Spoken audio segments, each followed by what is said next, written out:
Hello everyone, आज के इस वीडियो में हम बात करेंगे क्लास 12th की हिस्ट्री बुक 2 है हमारी, यानी सेकंड बुक की बात कर रहे हैं। चैप्टर नंबर 8 है, यानी कि दूसरी बुक का ये लास्ट चैप्टर है और यहाँ पे हमारी सेकंड बुक कवर हो जाएगी। ठीक है, कंप्लीट हो जाएगी। तो आज हम इसको देखने वाले हैं चैप्टर को, और ये हमारा जो न्यू सिलेबस है 2025-26 का, इसके अकॉर्डिंग ये वीडियो रहने वाली है। तो वीडियो को आपको बहुत ध्यान से देखना है। ठीक है, जो भी इंपॉर्टेंट टॉपिक बनते हैं मैं आपको साथ के साथ बताते हुए चलूंगा। उन सारे इंपॉर्टेंट टॉपिक पे आपको ध्यान देना है, वहां से क्वेश्चन बनते हैं। और आप हमारे टेलीग्राम ग्रुप को ज्वाइन कर लो। उसके लिए आपको क्लास 12 ESP न्यू ग्रुप, ये अपना टेलीग्राम पे ग्रुप है, इसको जाके ज्वाइन कर सकते हो। यहाँ पे आपको PDF नोट्स वगैरह टाइम टू टाइम मिल जाया करेंगे। ठीक है, आप मुझे इंस्टा पे फॉलो कर सकते हो, एकलव्या स्टडी पॉइंट, ये मेरा यूज़र नेम है और मेरा नाम सत्येंद्र प्रताप है। आप मुझे इस नाम से इंस्टाग्राम पे सर्च कर सकते हो। ठीक है, और हमारी वेबसाइट पे जरूर विजिट करें, eklavyastudypoint.com। गूगल पे जाके आपको सर्च करना है। उसके बाद आपको क्लास 12th में जाना है, फिर अपने सब्जेक्ट में जाना है। इसके बाद आपके सामने ऐसी टेबल आ जाएगी। इस टेबल में आपको चैप्टर वाइज नोट्स भी मिल जाएंगे। ठीक है, आपको MCQ मिल जाएंगे, इंपॉर्टेंट क्वेश्चन मिल जाएंगे, long question, short question, map वगैरह सब कुछ आपको यहाँ पे अवेलेबल हो जाएगा। तो आप आसानी से यहाँ से भी तैयारी कर सकते हैं। ठीक है, तो चलिए स्टार्ट करते हैं इस चैप्टर को। सबसे पहले बात कर लेते हैं इंट्रोडक्शन की, क्योंकि इसमें हम ग्रामीण समाज के बारे में पढ़ने वाले हैं, तो उसको भी थोड़ा सा डिटेल में देखेंगे। देखिए, 16वीं और 17वीं सदी की अगर हम बात करें तो उस समय क्या था, जो हमारा देश है भारत यानी हिंदुस्तान, यहाँ पे जो जनता थी लगभग आप ये मान लीजिए 85% लोग जो थे वो गाँव में रहते थे। ठीक है, नगर शहर वगैरह का इतना ज़्यादा बोलबाला उस समय था नहीं, ज़्यादातर लोग गाँव में रहते थे, गाँव से जुड़े थे। ठीक है, 85% लोग जो थे वो गाँव में रहते थे। तो सोचिए कि हमारी जो अर्थव्यवस्था रही होगी वो कैसी रही होगी। प्राइमरी जो एक्टिविटी होती है, जैसे कृषि हो गया, ठीक है, या फिर उसमें पशुपालन वगैरह हो गया, ज़्यादातर लोग यही काम किया करते थे। गांव जो होता है वो कुछ इस प्रकार से होता था कि गांव का जो सामाजिक ताना बाना था, लोग उससे जुड़े हुए थे, लोग जमीन से जुड़े हुए थे, एक दूसरे के साथ रहते थे, मिलकर रहते थे, कभी उनके बीच में संघर्ष भी देखने को मिलता है। तो कुछ इस प्रकार का गांव होता था। ठीक है, आगे चलते हैं। 16वीं 17वीं सदी के दौरान जैसा कि हमने पढ़ा, 85% लोग जो थे वो कहाँ पे रहते थे, गांव में रहते थे। छोटे किसान, बहुत ध्यान देना, छोटे किसान और भूस्वामी सम्राट दोनों ही कृषि उत्पादन से जुड़े थे। यानी जो छोटे किसान थे वो भी खेती करते थे, और भूस्वामी सम्राट का मतलब है, भूस्वामी मतलब जो जो जमीन का मालिक हो, जमींदार मान लीजिए उसे, जिसके पास बहुत सारी जमीन हो।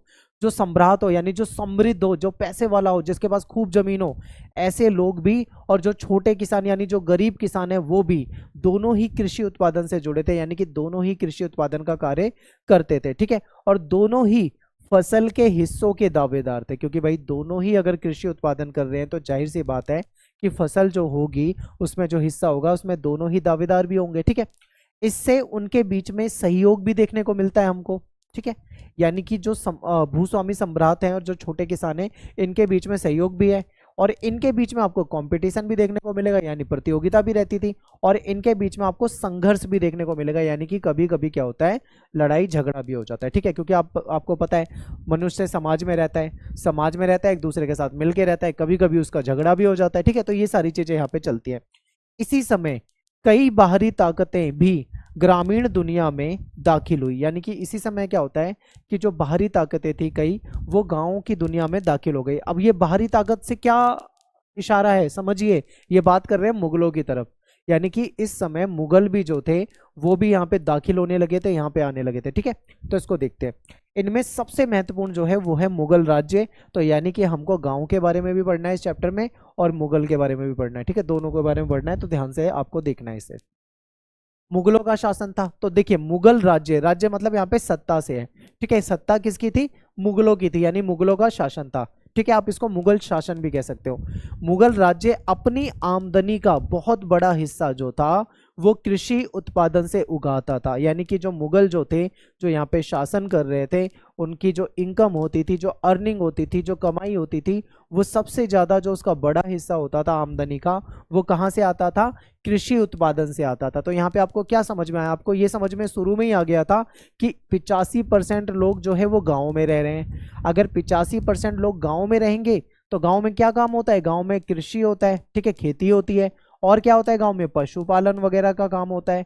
तो अगर 85% लोग गांव में रहते हैं तो हमारे यहाँ की अर्थव्यवस्था कृषि पे आधारित अर्थव्यवस्था होगी, ये तो आपको समझ में आ गया स्टार्टिंग में। अब कृषि पे आधारित अर्थव्यवस्था है, तो जो शासन में है, ठीक है, जैसे मुगल सत्ता में है, तो उनकी जो कमाई होगी वो कहाँ से होगी, कृषि से ही तो होगी। तो जाहिर सी बात है कि ज्यादा से ज्यादा जो उनकी इनकम होती थी वो कृषि से ही होती थी, ठीक है, बिल्कुल सिंपल है। आगे चलते हैं। राज्य के नुमाइंदे, राज्य का नुमाइंदे का मतलब यहाँ पे है, राज्य का मतलब यहाँ पे सत्ता या शासन से है, यानी शासन के नुमाइंदे, नुमाइंदे मतलब जो उनके अधिकारी या कर्मचारी होते हैं, ठीक है, यानी जो सरकार के लिए, यानी जो मुगलों के लिए जो काम करते हैं उनके बारे में यहाँ पे बताया गया है। तो देखिए क्या क्या काम होते थे इनके, ये समझिए। जो राज्य के नुमाइंदे होते थे ना, वो राजस्व निर्धारित करते थे, ठीक है, यानी कि वो क्या करते थे, वो टैक्स निर्धारित करते थे कि कितना टैक्स है, ठीक है, कितना टैक्स है जो कि इनको, ठीक है, लेना है, यानी जनता से कितना कर वसूलना है वो डिसाइड ये करते थे। फिर राजस्व वसूली करने वाले, यानी इनमें कुछ नुमाइंदे ऐसे होते थे, यानी राज्य के कुछ कर्मचारी ऐसे होते थे जिनका काम होता था टैक्स डिसाइड करना कि कितना रुपया लेना है। फिर कुछ कर्मचारी ऐसे होते थे जो वसूली करते थे, यानी जब डिसाइड हो गया कि भाई इतना टैक्स लेना है तो कोई लेगा ना टैक्स, तो कुछ लोग ऐसे भी होते थे जो टैक्स को लिया करते थे, यानी इकट्ठा करते थे, ठीक है। फिर कुछ हिसाब किताब रखने वाले भी थे, क्योंकि भाई एक टैक्स बनेगा, लोगों से टैक्स लिया जाएगा, राजस्व वसूला जाएगा, तो उसका हिसाब किताब भी रखना पड़ेगा। ये भी तो रखना पड़ेगा ना लिखित में, किसने टैक्स दे दिया, किसने टैक्स नहीं दिया, कितना टैक्स कलेक्शन हमने डिसाइड किया था, हमको मिला कितना टैक्स, कम ज़्यादा जो भी है वो सारा हिसाब किताब रखा जाएगा। तो हिसाब किताब रखने का भी काम करते थे ये।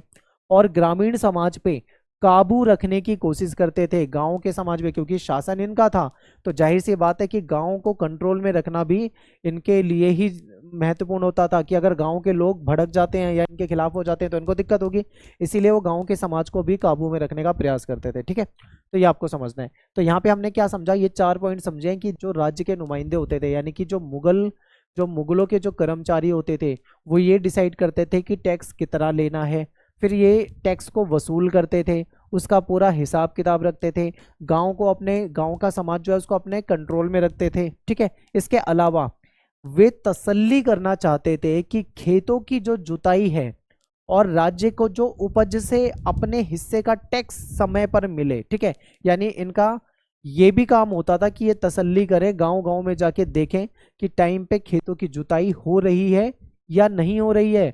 टाइम पे जुताई होएगी तो क्या होगा, तभी तो खेती हो पाएगी, खेती होगी तो फसल होगी, फसल होगी तो पैसा मिलेगा, यानी टैक्स मिलेगा।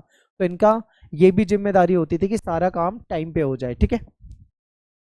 फिर कई फसलें बेचने के लिए उगाई जाती थी। अब यहाँ पे ये इंपॉर्टेंट है, देखो फसलें 2 पर्पज से उगाई जाती है, या तो हमें उस अनाज को खाना है, यानी किसान अपने खाने के लिए अनाज उगा रहा है, जैसे मान लो किसान है उसको पूरे साल गेहूं खाना है, ठीक है, गेहूं की वो रोटी खाता है तो वो गेहूं उगाएगा ताकि उसको गेहूं मिल जाए। वो चावल अगर खाता है तो वो चावल उगाएगा। मान लो किसान सब्जियां खाता है तो वो सब्जी उगाएगा, ठीक है, यानी अपने खाने के पर्पज से उगाए। एक तो ये खेती होती है। फिर दूसरी खेती क्या होती है, बेचने के पर्पज से। बेचने का मतलब क्या है, बेचने के पर्पज का मतलब है लाभ कमाना, यानी कि पैसा कमाना, ठीक है। पैसा कमाने के लिए भी फसलें उगाई जाती थी। तो कुछ फसलें ऐसी होती थी जो केवल बेचने के लिए उगाई जाती थी, ठीक है। इसलिए व्यापार, मुद्रा और बाजार भी गांव में होने लगे, यानी कि इसीलिए क्या हुआ, गांव में व्यापार होने लगा। व्यापार होगा तो मुद्रा की जरूरत पड़ेगी, करेंसी की जरूरत पड़ेगी, तो ये भी दिखने लगी। फिर बाजार जो होते थे, बाजारों में ही तो चीजों को बेचा खरीदा जाएगा, तो बाजार भी गांव में होने लगे, जिस कारण खेती वाले इलाके धीरे धीरे किससे जुड़ने लगे, शहर से जुड़ने लगे, ठीक है। क्योंकि भाई जो खेतों में जो खेती होती है, जो अनाज आता है, फिर वो वहां से कहाँ बेचा जाएगा, शहरों की तरफ बेचा जाएगा, तो ये भी शहर से धीरे धीरे जुड़ने लगे थे, ठीक है। तो इस तरीके से डेवलपमेंट जो था वो हो रहा था।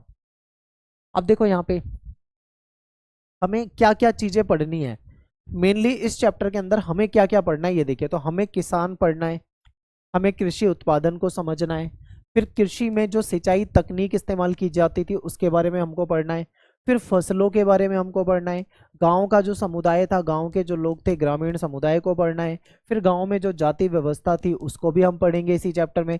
पंचायत भी समझेंगे, क्योंकि गांव में हर जाति की अपनी पंचायत होती थी, पंचायत नियम निर्धारित करती थी, लोग उसको फॉलो करते थे, तो पंचायत को समझेंगे।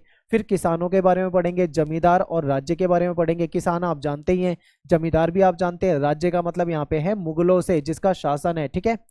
फिर कृषि समाज में महिलाएं जो थी उनके बारे में पढ़ेंगे कि कृषि समाज में महिलाओं की क्या भूमिका थी।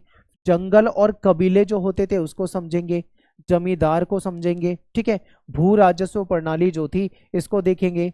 आईने अकबरी, आईने अकबरी सबसे लास्ट टॉपिक है इस चैप्टर में, तो इसको भी पढ़ेंगे। तो ये सारे के सारे टॉपिक जो है इस चैप्टर के अंतर्गत अपने को पढ़ने हैं, ठीक है, समझने हैं। अब बात करते हैं एक एक करके सारे टॉपिक की। सबसे पहले बात कर लेते हैं किसान और कृषि उत्पादन। जो किसान होते हैं, ठीक है, क्या काम करते हैं, वो खेती का काम करते हैं, तो उनके बारे में पढ़ लेते हैं, फिर आगे चलते हैं डिटेल में और चीजें जानते हैं। तो देखिए, किसान जो होते हैं ना, वो साल भर अलग अलग मौसम में अलग अलग काम करते थे। जैसे कि देखो, किसान जो थे वो जमीन की जुताई करते थे। जुताई कैसे करते थे भाई, किसान के पास बैल होते थे, ठीक है, उनमें वो ये फरमा लगा के हल लगा देता था, और हल के द्वारा क्या होती थी, जुताई होती थी खेत की, ठीक है। तो खेत की जुताई करते थे। जुताई होने के बाद ये बीजों को बोने का काम करते थे। बीज बोते थे, फसल हो जाती थी, तो लास्ट में जब फसल पक जाती थी तो उसको काटने का काम करते थे। तो किसान पूरे साल इस तरीके का काम किया करते थे, ठीक है। इसके अलावा वे उन वस्तुओं के उत्पादन में भी शामिल होते थे जो कृषि आधारित थी। जैसे मान लो कृषि आधारित है शक्कर और तेल, ठीक है, यानी कि शक्कर बनाना वो भी काम कर रहे हैं। तिलहन की जो फसलें उगाते थे, जैसे सरसों हो गया, राई वगैरह जो हो गया, उससे तेल निकालना, उस तेल को बेचना वगैरह, इस तरीके के काम में भी किसान जो थे वो शामिल होते थे, ठीक है। इंपॉर्टेंट है, याद रखना है। अब आगे देखिए, लेकिन सिर्फ मैदानी इलाकों में बसे किसानों की खेती ही ग्रामीण भारत की खासियत नहीं थी। आप ये मत सोचना केवल मैदानी इलाकों में ही खेती होती है। भाई हमारे भारत में पहाड़ी इलाका भी है जहाँ पे ऊबड़ खाबड़ जमीन है। क्या पहाड़ी इलाकों में खेती होती थी? तो यस, वहाँ पे भी खेती होती थी। अच्छा, कैसे होती थी, आपके मन में क्वेश्चन आएगा। तो वहाँ पे सीढ़ी नुमा खेती जो होती है उस तरीके से की जाती थी, ठीक है। तो आगे देखते हैं। देखिए, कई ऐसे क्षेत्र भी थे जहाँ पे सूखी जमीन के विशाल हिस्सों पर पहाड़ी वाले इलाके थे, यानी कि सूखी जमीन होती थी, बड़े बड़े हिस्से होते थे जहाँ पे खूब पहाड़ियाँ होती थी, जहाँ पे उस तरीके की खेती नहीं हो सकती जैसे कि उपजाऊ हिस्से में हो जाती है, जैसे कि समतल मैदान में खेती हो जाती है, ऐसी पहाड़ी इलाकों में थोड़ी हो सकती है खेती। लेकिन खेती यहाँ पे भी करने का प्रयास किया जाता था, ठीक है। जो पहाड़ी इलाका होता है, ऊंचा होता है, उबड़ खाबड़ होता है, ठीक है, उस जगह पे देखो पहाड़ी इलाकों में कुछ इस प्रकार से खेती होती है। ध्यान से देखो, इन्होंने देखो कैसा पहाड़ी एरिया है, किस तरीके से यहाँ पे खेती करने का प्रयास किया है। इसको सीढ़ी नुमा खेती कहा जाता है। पहाड़ों में इसी प्रकार की खेती पॉसिबल है, और कोई खेती नहीं हो सकती क्योंकि यहाँ पे जमीन समतल नहीं होती है, ठीक है। लेकिन यहाँ पे भी खेती करते थे। इसके अलावा भूखंड का एक बहुत बड़ा हिस्सा जो था वो जंगलों से घिरा हुआ था। ये भी एक बहुत बड़ी बात है। समतल भी था, उपजाऊ हिस्सा भी था, पहाड़ी हिस्सा भी था। तो एक ऐसा भी हिस्सा था जमीन का जो बहुत बड़ा था, लेकिन वो जंगलों से घिरा हुआ था, ठीक है। जब हम कृषि समाज की बात करते हैं तब हमें इन भौगोलिक विविधताओं का ख्याल रखना चाहिए, ठीक है। जब भी हम कृषि समाज की बात करेंगे तो आपको केवल ये याद नहीं रखना कि समतल में कैसे खेती होती थी, आपको ये भी याद रखना है कि पहाड़ी क्षेत्रों में कैसे खेती होती होगी, या जो जंगल का एरिया होता है वहां पे कैसे खेती होती होगी, ठीक है, वहां पे कैसे लोग खेती करते होंगे। ये सारी चीजें आपको ध्यान में रखनी है। नेक्स्ट टॉपिक है हमारा स्रोतों की तलाश।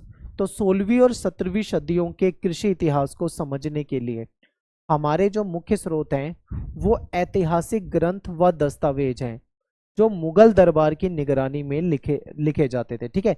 यानी कि 16वीं और 17वीं सदी की अगर हम बात करें तो हमें ये पता लगता है कि कुछ ऐसे स्रोत हैं जो कि ऐतिहासिक ग्रंथ या दस्तावेज हैं जो मुगलों के दरबार में रहने वाले दरबारी लिखते थे। यानी कि मुगलों के समय में उनकी निगरानी में जो लिखे हुए जो डॉक्यूमेंट्स हैं, जो दस्तावेज हैं, उससे हमें उस समय के बारे में, उस समय की कृषि के बारे में जानकारी मिलती है, ठीक है। तो ये स्रोत है, क्योंकि किसान जो होते थे वो अपने बारे में खुद तो लिखा नहीं करते थे, ठीक है, किसान थोड़ी खुद के बारे में लिखते हैं। इसलिए ग्रामीण समाज के जो क्रियाकलाप हैं उसकी जानकारी जो है हमें उन लोगों से नहीं मिल पाती है जो खेतों में काम करते थे, यानी कि जो किसान थे। इसलिए आईने अकबरी जो है इसको एक महत्वपूर्ण ऐतिहासिक ग्रंथ माना जाता है, क्योंकि इस ग्रंथ में मुगल काल के दौरान जो खेती होती थी, ठीक है, जो टैक्स व्यवस्था थी, इन सारी चीज़ों के बारे में बहुत विस्तार से हमको जानकारी मिलती है, यानी कि बहुत डिटेल में अपने को जानकारी मिल जाती है, ठीक है। आईने अकबरी देखते हैं। आईने अकबरी जो है ये क्या है, ये एक ऐसी पुस्तक है या ऐसा दस्तावेज है जो मुगल के समय के बारे में डिटेल में जानकारी देती है, ठीक है। तो आईने अकबरी जो है अकबर का जो दरबारी इतिहासकार था जिसका नाम था अबुल फजल, ठीक है, अबुल फजल ने इसको लिखा था, यानी अबुल फजल के द्वारा इसको लिखा गया था, जिसको आईने अकबरी कहा जाता है, ठीक है। आईने अकबरी में हमको जानकारी मिलती है कि खेतों की जो जुताई है वो रेगुलर होती थी, नियमित रूप से होती थी। राज्य के नुमाइंदे यानी सरकार के जो कर्मचारी थे उनके द्वारा करों की उगाही, करों का मतलब यहाँ पे टैक्स है, यानी उनके द्वारा टैक्स की उगाही करी जाती थी, यानी टैक्स को कलेक्ट किया जाता था, ठीक है। राज्य और जमींदार के बीच के रिश्ते का लेखा जोखा भी आपको इसमें देखने को मिल जाएगा, ठीक है, आईने अकबरी के अंदर। आईने अकबरी का मुख्य उद्देश्य क्या था? आपके मन में क्वेश्चन आएगा कि आईने अकबरी क्यों लिखवाई गई थी भाई, अकबर के दरबारी कवि ने लिखा तो क्यों लिखा? तो इसका उद्देश्य यह था कि अकबर का जो साम्राज्य है इसके बारे में जानकारी जो है उपलब्ध कराना, कि कैसा साम्राज्य था, कैसे शासन था, क्या व्यवस्था थी, सारी चीजों की जानकारी आने वाली जो पीढ़ी है उसको पता लग पाए, इसलिए इसको लिखवाया गया था, ठीक है। जहां एक मजबूत सत्ताधारी वर्ग जो है सामाजिक मेल जोल बनाकर रखता था, ये बताने का प्रयास यहाँ पे किया गया था। इंपॉर्टेंट है, याद रखना है।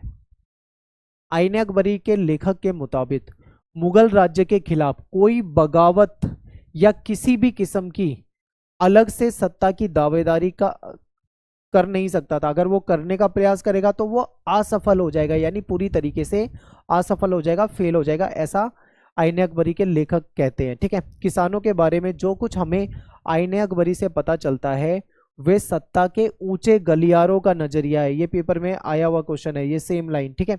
अब देखो, आईने अकबरी से जो भी हमको जानकारी मिलती है वो सत्ता के ऊंचे गलियारों का नजरिया है। इसका मतलब क्या है? कहने का मतलब है कि आईने अकबरी को लिखवाने वाला कौन, ठीक है, अकबर। किसने लिखवाया? अकबर ने लिखवाया। लिखा किसने है? उसके दरबारी कवि अबुल फजल ने, ठीक है। लिखवाने वाला कौन? अकबर। लिखने वाला कौन? उसका चेला ही मान लो आप उसे, वो उसके खिलाफ थोड़ी लिख देगा। तो जो भी लिखा गया ना वो ऊपर यानी सत्ता के गलियारे का जो नजरिया था, यानी सत्ता के नजरिए से लिखा गया है, उसमें सारी चीजें सच लिखी गई है, ये नहीं मान सकते हम, क्योंकि भाई जैसा अकबर कहेगा वैसा ही तो अबुल फजल लिखेगा। ये थोड़ी लिख देगा कि अकबर ऐसा था वैसा था, गलत, उसके बारे में गलत नहीं लिख सकता ना, क्योंकि उसका दरबारी कवि है वो, तो उसके बारे में तो वो ठीक ही लिखेगा। इसलिए इसको कहा जाता है कि जो भी इसमें लिखा है वो सत्ता के ऊंचे गलियारे का नजरिया है। एग्जैक्ट ऐसा होता होगा ये कंफर्म नहीं किया जा सकता है, क्योंकि इसमें तो तारीफ ही लिखी जाएगी, अकबर के काल को अच्छा ही बताया जाएगा, अकबर के शासन को अच्छा ही बताया जाएगा, ठीक है। ये बातें थी। हम आइन की जानकारी के साथ साथ उन स्रोतों का भी इस्तेमाल कर सकते हैं जो मुगलों की राजधानी से दूर के इलाके में लिखे गए थे। यानी कुछ स्रोत ऐसे थे जो मुगलों के क्षेत्र से काफी दूर लिखे गए थे, उसका भी इस्तेमाल किया जा सकता है, ठीक है। इसमें 17वीं और 18वीं सदियों के गुजरात से, महाराष्ट्र से, राजस्थान से जो मिलने वाले जो डॉक्यूमेंट हैं, जो दस्तावेज हैं, उसको शामिल किया जा सकता है, ठीक है। जो सरकार की आमदनी यानी सरकार की जो इनकम है उसके बारे में बिल्कुल डिटेल में जानकारी देता है, ठीक है। तो ये इंपॉर्टेंट है, याद रखना। महाराष्ट्र की साइड में, ठीक है, आप देखोगे गुजरात में, महाराष्ट्र में और जो राजस्थान है इधर के हिस्सों में जो ग्रंथ लिखे गए थे ये भी इंपॉर्टेंट हो जाते हैं, तो ये भी आपको याद रखना है। इसके अलावा अंग्रेज भी थे भाई। ईस्ट इंडिया कंपनी के बहुत सारे डॉक्यूमेंट हैं जो पूर्वी भारत में जो कृषि संबंध थे उसका कहीं ना कहीं उसका एक ब्लूप्रिंट यानी एक खाका हमको देते हैं, हमें पता लगता है कि कैसे कैसे उस समय में क्या चीज़ें थी। ये सभी स्रोत जो है किसान, जमींदार और राज्य के बीच में जो झगड़े होते थे उसको भी दर्ज करते थे कि कैसे इनके बीच में कभी कभी नहीं बनती थी। ये स्रोत ये समझने में भी हमारी मदद करते थे कि किसान जो है राज्य को किस नजरिए से देखते थे और राज्य से उन्हें कैसे न्याय मिलने की उम्मीद होती थी, ये भी यहाँ पे पता लगता है। तो अब हम यहाँ पे कुल मिला के अगर कंक्लूजन निकालें कि हमें हमारे सामने मुगल काल के दौरान जो कृषि व्यवस्था थी या जो जमींदारी प्रथा थी या जो राज्य के साथ संबंध थे उसकी जानकारी कहाँ से मिलती है, तो हम निष्कर्ष के रूप में क्या बता सकते हैं, ठीक है, आईने अकबरी से हमको जानकारी मिल जाती है, आइन से जानकारी मिल जाती है जो कि अकबर ने लिखवाई थी। इसके अलावा महाराष्ट्र से, ठीक है, या गुजरात से या फिर जो राजस्थान से जो डॉक्यूमेंट मिले हैं उससे हमको जानकारी मिल जाती है, ठीक है। इसके अलावा और कहाँ से जानकारी मिलती है? ईस्ट इंडिया कंपनी यानी अंग्रेजों के द्वारा जो लिखे गए डॉक्यूमेंट थे उससे भी हमको जानकारी मिल जाती है। ठीक है, तो ये मेन सोर्स थे जो कि हमको समझने थे।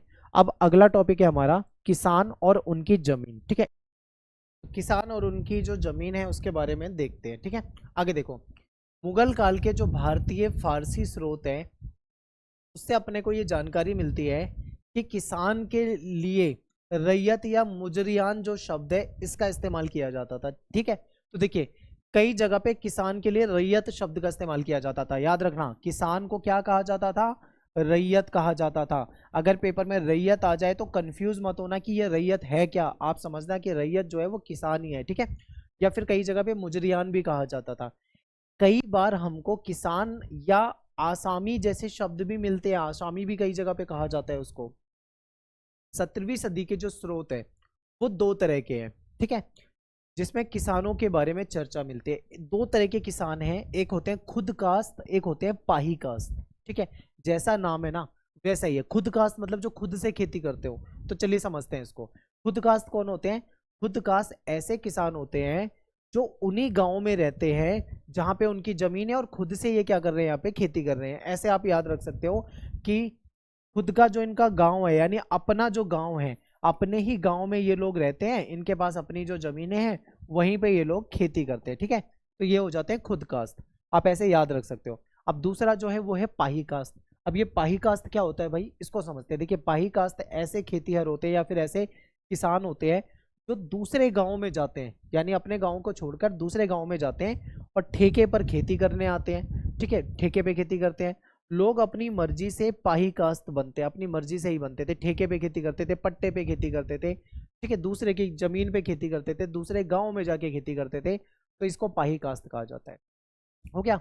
अब नेक्स्ट टॉपिक है हमारा, खेती होती है तो भाई सिंचाई भी होती होगी ना, तो सिंचाई तकनीक को समझते हैं कि कृषि जो होती थी, जो इसमें जो सिंचाई होती थी वो कैसी होती थी। ठीक है, किस तरीके से होती थी। तो देखिए जमीन की बहुतायत यानी जमीन जो थी वो बहुत ज्यादा थी, मजदूर की मौजूदगी और किसानों की गतिशीलता की वजह से कृषि का लगातार विस्तार हो रहा था। यानी जमीन बहुत थी, मजदूर क्या था, जंगलों वंगलों को भी साफ करके खेती योग्य जमीन बनाते थे, वहां पे खूब मेहनत करते थे, कृषि क्षेत्र को बढ़ाए जा रहे थे। खेती का जो मेन उद्देश्य होता था, जो पहला उद्देश्य होता था, वो लोगों का पेट भरना होता था। यानी खेती किस लिए की जाती थी? ताकि हमें अनाज मिल सके, हमारा पेट भर सके। इसलिए जो रोजमर्रा के खाने की जरूरत है, जैसे मान लो चावल डेली खाते हैं लोग, गेहूं खाते हैं, ज्वार खाते हैं, इस तरीके की जो फसलें थी वो यहाँ पे उगाई जाती थी। ठीक है, जो डेली में यूज होने वाली फसलें हैं वो यहाँ पे उगाई जाती थी। जिन इलाकों में हर साल 40 इंच या उससे भी ज्यादा बारिश होती थी, वहां पे मतलब जहाँ पे अच्छी बारिश होती है, ठीक ठाक बारिश होती है, पानी की कमी नहीं है, वहां पे चावल की खेती होती थी। क्योंकि चावल की खेती में पानी बहुत ज्यादा चाहिए होता है। ठीक है, तो चावल की खेती में पानी ज़्यादा चाहिए होता है, तो जहाँ पे ज़्यादा बारिश होती थी वहाँ पे चावल की खेती होती थी। जहाँ पे बारिश कम होती थी वहाँ पे गेहूं उगा लेते थे, ज्वार उगा लेते थे। ज्वार बाजरा उगाने में ज़्यादा पानी नहीं चाहिए होता है। ठीक है, तो इसलिए यहाँ पे इसकी खेती करते थे। मानसून जो है भारतीय कृषि की रीढ़ है, पहले भी और अभी भी, क्योंकि कहीं ना कहीं हमारी जो खेती है ना वो मानसून पे निर्भर होती है। ठीक है, बारिश पे निर्भर होती है। बारिश अगर अच्छी हो जाती है तो फसलों को फायदा होता है, किसानों को फायदा होता है। बारिश नहीं होती है तो किसानों को नुकसान होता है। ठीक है, उस समय भी में भी मानसून जो था किसानों के लिए एक तरह से बहुत इंपॉर्टेंट था और आज भी इंपॉर्टेंट है। लेकिन कुछ ऐसी फसलें भी थी जिनके जिनके लिए अतिरिक्त पानी की जरूरत थी, यानी कुछ एक्स्ट्रा पानी की आवश्यकता होती थी। कुछ ऐसी फसलें थी, उनके लिए सिंचाई के कुछ टेम्परेरी मान लो या फिर कृत्रिम उपाय बनाए गए थे। कृत्रिम मतलब आर्टिफिशियल। जैसे रेन वाटर है यानी बारिश से मिलने वाला पानी है, वो तो नेचुरल है। नदी का पानी भी एक तरह से नेचुरल है, लेकिन कुछ कृत्रिम उपाय भी किए गए थे। यानी सिंचाई काम के लिए राज्य की मदद भी मिलती थी। उत्तर भारत में राज्य ने क्या करा, नहरें खुदवा दी, नाले खुदवा दिए, यानी वहां पे पानी आ जाए। ठीक है, तालाब वगैरह बना दिए। पुरानी नहर थी उसकी मरम्मत करवा दी। जैसे कि शाहजहां के शासनकाल के दौरान पंजाब में जो शाह नहर है इसका मरम्मत वगैरह कराया गया था। ठीक है, तो उस समय में क्या होता था कि नहरें वगैरह बनवा दी जाती थी। ठीक है, नाले वगैरह खुदवा दिए जाते थे ताकि वहां पे पानी जमा हो जाए। बारिश वगैरह का पानी भी जमा हो जाता था जो कि बाद में इस्तेमाल किया जा सकता था। तो कुछ ये तरीके भी अपनाए जाते थे। ठीक है, किसान के द्वारा अपनाई जाने वाली कृषि तकनीक, किसान कौन सी टेक्नोलॉजी इस्तेमाल करता था उस समय में? तो देखो खेती के लिए पशु बल का इस्तेमाल किया जाता था। जैसा मैंने आपको स्टार्टिंग में दिखाया था कि खेतों की जब जुताई होती थी तो जुताई में बैलों का इस्तेमाल किया जाता था, ठीक है, हल चलाने के लिए बैल का इस्तेमाल किया जाता था। लकड़ी के जो हल्के हल होते थे उसका इस्तेमाल होता था, जिसके एक छोर पे लोहे की जो नुकीली धार या फाल लगी होती थी, ठीक है, इस तरीके का होता था। आप देखो कुछ इस प्रकार से होता था, यानी ये जो बैल है इसमें यह हल बांध रखा है, यहाँ पे अंदर हल होता है जो जमीन को खोदता है अंदर तक, और ये चलता जाता है बैल आगे तो जमीन की खुदाई हो जाती है, ठीक है। तो इस तरीके से जुताई होती थी। और ऐसे हल मिट्टी को बहुत गहरे नहीं खोदते थे, क्योंकि लकड़ी के जो हल होंगे, हल्के लकड़ी के हल होंगे, वो ज्यादा गहराई तक नहीं खोद पाएंगे, ठीक है। जिसके कारण क्या है, तेज गर्मी के महीने में नमी बची रहती थी, यह भी इंपॉर्टेंट है। अब देखो समझो, जैसे मान लो ये हल है, अगर ये जमीन को ज्यादा गहराई तक नहीं खोद रहा है तो उतनी ही जगह की नमी खो जाएगी, मतलब उड़ जाएगी, ठीक है, धूप पड़ने पे। लेकिन अगर वो बहुत गहराई तक खोद रहा है तो ज्यादा गहराई तक नमी खराब कर देगी जमीन की।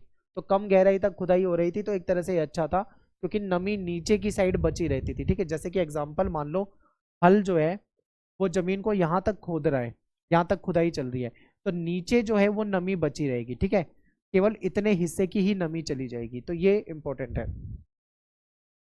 आगे देखते हैं, जिससे कि तेज गर्मी के महीने में भी जो यहाँ पे नमी है, जो मॉइस्चर है, वो बचा रहता था, ठीक है। किसान बैलों के जोड़े के सहारे खींचे जाने वाले जो बरमे होते थे उसका इस्तेमाल करते थे ताकि वो बीज को बो सके, ठीक है, उसमें बीज डाल देते थे। लेकिन बीजों को हाथ से छिड़क कर बोने का भी रिवाज था, कुछ लोग ऐसे भी हाथ से छिड़क छिड़क के बीजों को बोया करते थे। मिट्टी की गुड़ाई और साथ साथ निराई के लिए लकड़ी के जो मूठ वाले लोहे के पतले धार काम में लाए जाते थे, ठीक है। देखो ये जो इस तरीके से लकड़ी का मूठ वाला, यानी इसको पकड़ते हैं, इससे भी निराई करी जाती थी। इस तरीके के जो औजार होते थे इनसे भी निराई का काम करना होता था, ठीक है। अब नेक्स्ट टॉपिक है हमारा फसलों की भरमार। मौसम के दो मुख्य चक्र होते थे, ठीक है, जिसके दौरान खेती होती थी। एक होता था खरीफ जो पतझड़ वाला है, दूसरा रबी जो कि बसंत वाला है। खरीफ जो है वो जून से सितंबर तक होता था, ठीक है, रबी जो है अक्टूबर से मार्च तक होता था। सूखे इलाके और बंजर जमीन को छोड़ दिया अगर हम, तो ज्यादातर जगह पर साल में कम से कम दो फसलें उग जाती थी, जो कि खरीफ और रबी की ऋतु में उगाई जाती थी, ठीक है। जहाँ पे बारिश या सिंचाई के अन्य साधन भी उपलब्ध थे, बारिश भी उपलब्ध थी, सिंचाई के साधन भी थे, वहाँ पे साल में 3 फसल भी उगा ली जाती थी।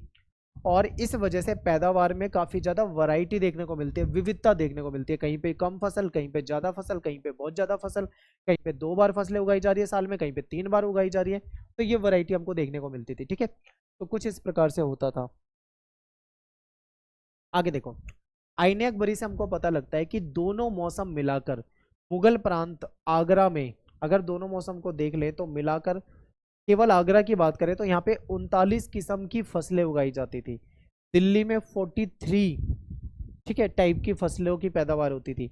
बंगाल में सिर्फ चावल के ही 50 टाइप्स, यानी चावल कई प्रकार का होता है, 50 प्रकार के चावल तो केवल बंगाल में उगाए जाते थे, ठीक है। तो ये याद रखना है। जिन्स ए कामिल, पेपर में आया हुआ क्वेश्चन है, बहुत इंपॉर्टेंट है, ये हो सकता है आपके पेपर में आ जाए। जिन्स ए कामिल का मतलब क्या है? जिन्स ए कामिल का मतलब है बेहतरीन फसल, यानी सबसे बेस्ट फसल जो होती है उसको जिन्स ए कामिल कहा जाता है, ठीक है। तो मुगल राज्य भी किसानों को ऐसी फसलों की खेती करने के लिए मोटिवेट करता था, बढ़ावा देता था, क्योंकि इनसे राज्य को ज्यादा कर मिलता था, यानी राज्य को ज्यादा टैक्स मिलता था। सॉरी, कपास और गन्ने जैसी फसलें जो है वो बेहतरीन जिनसे कामिल फसलों में शामिल थे, यानी कपास और गन्ना, इसको बेहतरीन फसल माना जाता था, इसको जिनसे कामिल में शामिल किया जाता था, ठीक है, गन्ना और कपास। देखिए मध्य भारत और दक्कनी पठार जो था, यहाँ पे भी जो जमीनें होती थी, यहाँ पे जमीन के जो बड़े बड़े टुकड़े थे, यहाँ पे भी क्या किया जाता था, कपास उगाई जाती थी, क्योंकि यहाँ की मिट्टी जो थी कपास के लिए काफी बेहतर होती थी, ठीक है, अच्छी होती थी, इसलिए यहाँ पे कपास यानी कॉटन उगाया जाता था, इससे कपड़े वगैरह बनते हैं, धागा वगैरह बनता है, ठीक है। बंगाल जो था वो फेमस किस लिए था? चीनी के लिए। बंगाल में गन्ने उगाए जाते थे और वहां से क्या बनती थी? चीनी बनती थी। तिलहन जो तेल वाली फसलें होती है, जैसे सरसों, सरसों से तेल बनता है ना, तो तिलहन जो तेल वाली फसलें हैं और दलहन जो दाल वाली फसलें हैं, ये नकदी फसलों में आती है, यानी कि ये ऐसी फसलें हैं जिसको बेच के पैसा अच्छा कमाया जा सकता है, ठीक है। तो ये कुछ इस प्रकार की फसलें होती थी जो कि उगाई जाती थी यहाँ पे। 17वीं सदी में दुनिया के अलग अलग हिस्सों से नई फसलें भी भारत में आने लग गई। यानी बहुत सारी फसलें ऐसी थी जो इंडिया में नहीं होती थी लेकिन बाहर से आने लगी। जैसे कि एग्जाम्पल आपके सामने मक्का। आप सभी मक्का कहीं ना कहीं खाते होंगे, इसको भुट्टा भी कहते हैं। तो भारत में ये अफ्रीका और स्पेन के रास्ते से आया था, ठीक है, इंडिया की फसल नहीं है, बाहर से आया था और फिर अब भारत में इसको उगाया जाता है। टमाटर, आलू और मिर्च जैसी सब्जी बोले तो ये नई दुनिया से लाई गई थी, ठीक है, हमारे यहाँ की फसल नहीं है, अमेरिका साइड से या बाहर की साइड से ये चीज़ें यहाँ पे देखने को मिलती है। अनानास की बात करें या पपीता की बात करें, ये जो फल है, ठीक है, ये फल भी कहीं ना कहीं बाहर से ही आए हैं, हमारे यहाँ के नहीं है। तो यहाँ पे हमारा ये टॉपिक जो है खत्म हो जाता है। अगला टॉपिक है हमारा ग्रामीण समुदाय, ठीक है। अब हम ग्रामीण समुदाय के बारे में पढ़ेंगे। तो देखिए, किसान जो होते थे उनकी अपनी जमीन पर व्यक्तिगत मिल्कियत होती थी। व्यक्तिगत मिल्कियत का मतलब होता है कि जो किसान होते थे उनकी जमीन पे उनका अधिकार होता था, ठीक है, उनका उस पर हक होता था।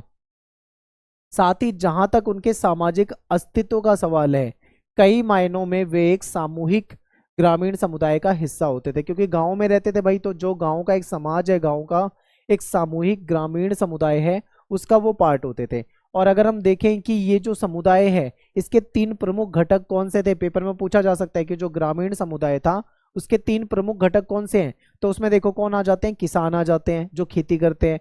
फिर पंचायत बहुत महत्वपूर्ण है, पंचायत पे पूरा एक लॉन्ग क्वेश्चन आता है आपका 8 नंबर का, आगे मैं आपको बताऊंगा पंचायत वाला टॉपिक, ठीक है।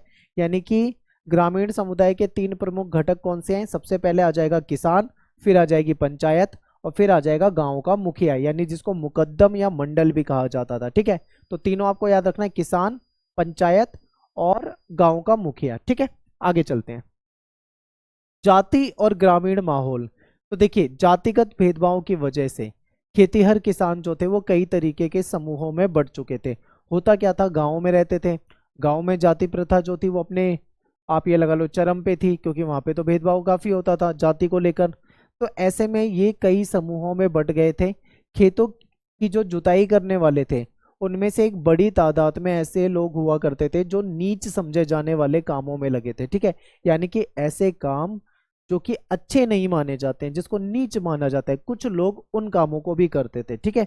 या फिर खेतों में मजदूरी भी करते थे कुछ लोग। तो ये इंपॉर्टेंट है, याद रखना है।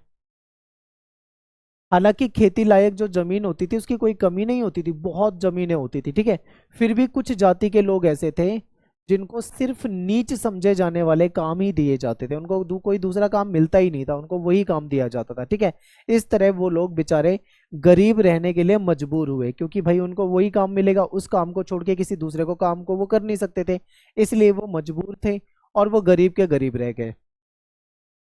उस वक्त जनगणना तो नहीं होती थी, ठीक है, लेकिन जो थोड़े बहुत हमको आंकड़े मिले हैं, जो भी आंकड़े, जो भी डेटा हमारे पास है, उससे ये पता चलता है कि गांव की आबादी जो होती है उसका एक बहुत बड़ा हिस्सा जो था वो ऐसे समूहों का था, ठीक है, यानी जिनके साथ भेदभाव होता था, एक बहुत बड़ा समूह जो होता है ऐसे ही लोगों का इसमें होता था। इनके पास संसाधन जो होते वो बहुत ही कम थे, ना के बराबर, आप ये मान लीजिए।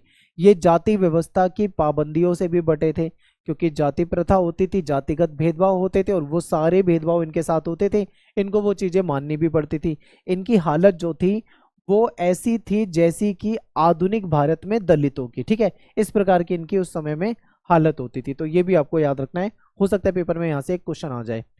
समुदाय की अगर हम बात करें तो खासकर मुसलमानों की बात करते हैं। मुसलमान समुदायों में हलाल खोरान जैसे नीच कामों से जुड़े समूह गांव की हदों की बाहर रह सकते थे, यानी मुसलमानों में भी ऐसा समूह होता था, ठीक है, जो कि गांव की जो हद होती है, गांव की जो सीमा है उससे बाहर ही उनको रखा जाता था।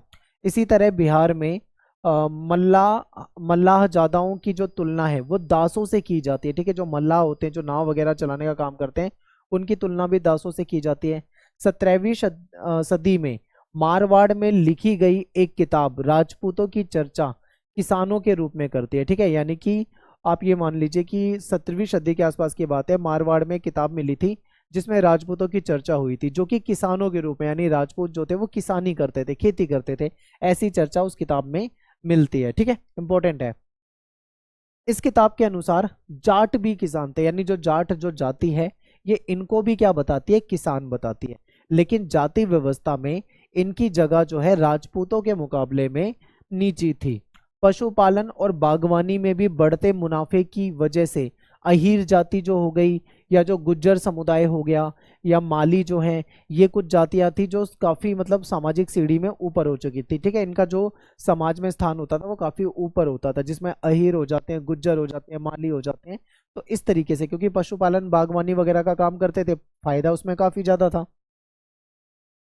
अब नेक्स्ट टॉपिक है हमारा पंचायत। यहाँ पे मैं आपको स्टार्टिंग में ही बता दे रहा हूँ कि इस चैप्टर में 3 टॉपिक ऐसे हैं जहां से आपका एक लॉन्ग क्वेश्चन आता है। ठीक है, एक महिलाओं वाला टॉपिक है जो कि आगे हम पढ़ेंगे, और दूसरा ये पंचायत वाला टॉपिक है। पंचायत आप जानते ही हैं, आपने देखा होगा गांव वगैरह में पंचायत होती है। ठीक है, तो गांव में क्या माहौल था, पंचायत के बारे में क्या हम जानते हैं, वो हम सब चीजें इसी टॉपिक में समझ जाएंगे। ठीक है, पंचायत से जो भी क्वेश्चन आएगा आप कर दोगे। तो देखिए, गांव में जो पंचायत होती है ना, वो बुजुर्गों का जमावड़ा होता है, यानी कि जो बुजुर्ग लोग होते हैं वो जमा होते थे और पंचायत उनसे बनती थी। आमतौर पर क्या होता है कि गांव के जो महत्वपूर्ण लोग हुआ करते थे, जो इंपॉर्टेंट लोग थे, इज्जतदार लोग आप मान लीजिए, जिनके पास अपनी संपत्ति के पुश्तैनी अधिकार होते थे। ठीक है, जिन गांवों में कई जातियों के लोग रहते थे, वहां पे क्या होता था, अक्सर पंचायत में भी विविधता पाई जाती है। कई देखो गांव में क्या होता है, मान लीजिए कोई बड़ा गांव है, उस गांव में अलग अलग जातियों के लोग होते हैं, तो हर जाति की भी अपनी अलग अलग पंचायतें होती थी। ठीक है, यानी किसी जाति की कोई पंचायत है, फिर दूसरी जाति के लोग हैं, उनकी खुद की अपनी अलग से पंचायत है। तो इस तरीके से गांव में पंचायत में भी आपको वैरायटी देखने को मिलती है।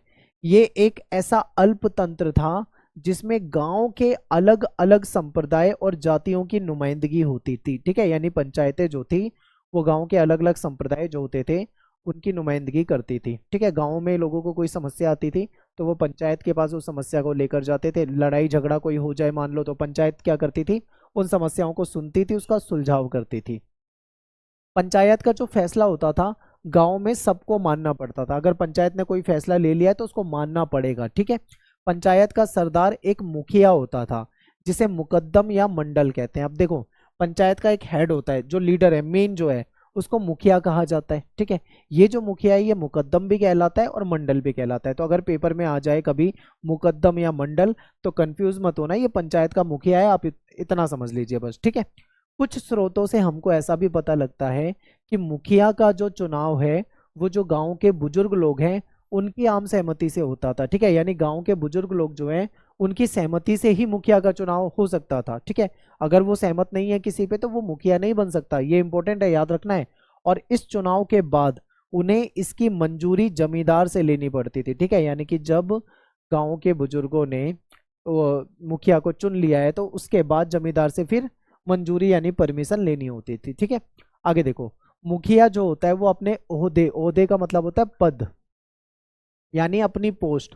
ठीक है, मुखिया जो होता है वो अपनी पोस्ट पर तभी तक बना रह सकता है जब तक गांव के जो बुजुर्ग लोग हैं उनका उन पे भरोसा बना हुआ है। मान लो कोई व्यक्ति है वो मुखिया बन गया, उसने कोई गलत काम कर दिया, उस गलत काम की वजह से गांव के जो लोग थे उनका विश्वास, यानी बुजुर्ग लोग थे, उनका विश्वास उससे उठ गया, तो ऐसे में क्या वो मुखिया बना रह सकता है? बिल्कुल नहीं बना रह सकता। ठीक है, जब तक गांव के लोगों का, गांव के बुजुर्गों का उस पर भरोसा है तब तक ही वो मुखिया रह सकता है। ठीक है, और भरोसा अगर उठ जाएगा तो क्या होगा, उसको सस्पेंड किया जा सकता है, यानी उसको मुखिया के पद से हटाया जा सकता है, बर्खास्त कर दिया जाता है। ठीक है, गांव की जो आमदनी और खर्चे होते हैं इसका हिसाब किताब अपनी निगरानी में बनवाना मुखिया का मेन काम होता था। तो पेपर में अगर पूछा जाए कि बताइए जो पंचायत का जो मुखिया होता था उसका मुख्य काम क्या होता था, तो आपको बताना है कि गांव में जो आमदनी होती थी उसका पूरा हिसाब रखना होता था, और जो खर्चा होता था उसका पूरा हिसाब किताब रखना, जो अपनी निगरानी में बनवाना किसका जिम्मेदारी थी, तो आप बताओगे मुखिया की जिम्मेदारी थी। ठीक है, और इसमें पंचायत का पटवारी और उस जो होता था वो उसकी हेल्प करता था, यानी पंचायत का जो पटवारी है, पटवारी क्या करेगा, उसकी हेल्प करेगा। ठीक है, मुखिया की हेल्प करेगा इस काम में। पंचायत का खर्चा जो है गांव के आम खजाने से चलता था, जिसमें हर व्यक्ति क्या करता था, अपना योगदान देता था।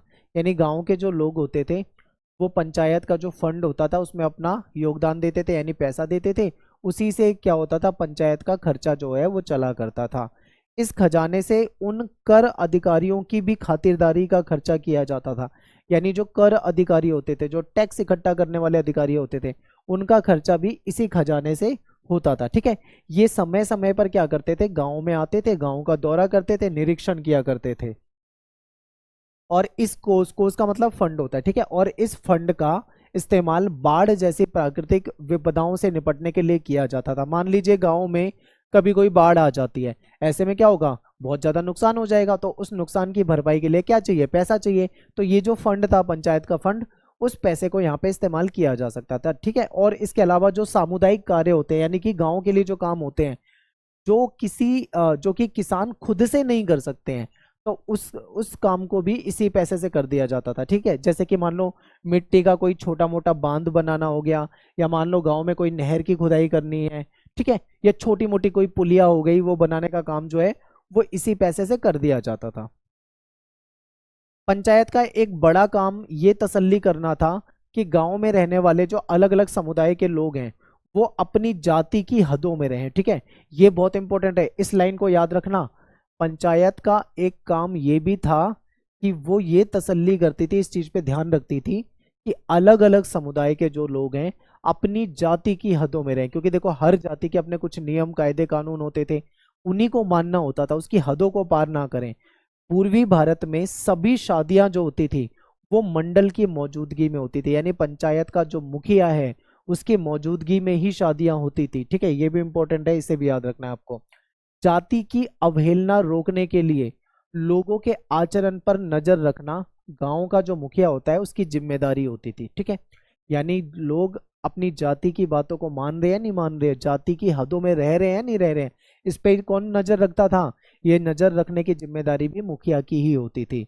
पंचायत जो होती थी उसको अधिकार होता था जुर्माना लगाने का, यानी कि पंचायत जुर्माना लगा सकती थी किसी के ऊपर, या किसी को समुदाय से निकाल भी सकती थी, ठीक है। ज्यादातर जो गंभीर दंड देने के अधिकार होते थे वो पंचायत वगैरह के पास होते थे, वो गंभीर दंड दे सकती थी, किसी को जाति से निकाल सकती थी, समुदाय से निकाल सकती थी, ठीक है।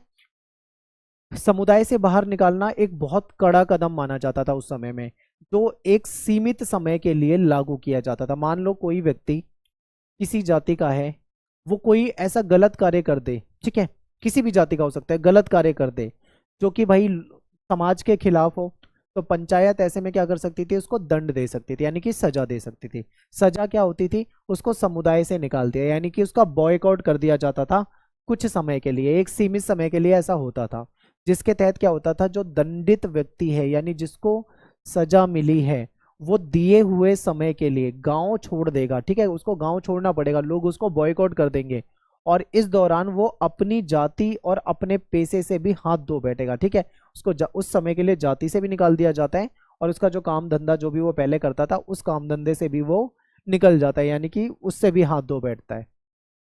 ऐसी नीतियां क्यों बनाई जाती थी, ऐसी नीतियां इसलिए बनाई जाती थी ताकि लोग जो हैं वो जो जाति के रीति रिवाज हैं उसकी अवहेलना ना करें, ठीक है, जाति के रीति रिवाजों को माने, उसको इग्नोर ना करें, इसलिए इतनी ज्यादा सख्त सजा उस समय में दी जाती थी।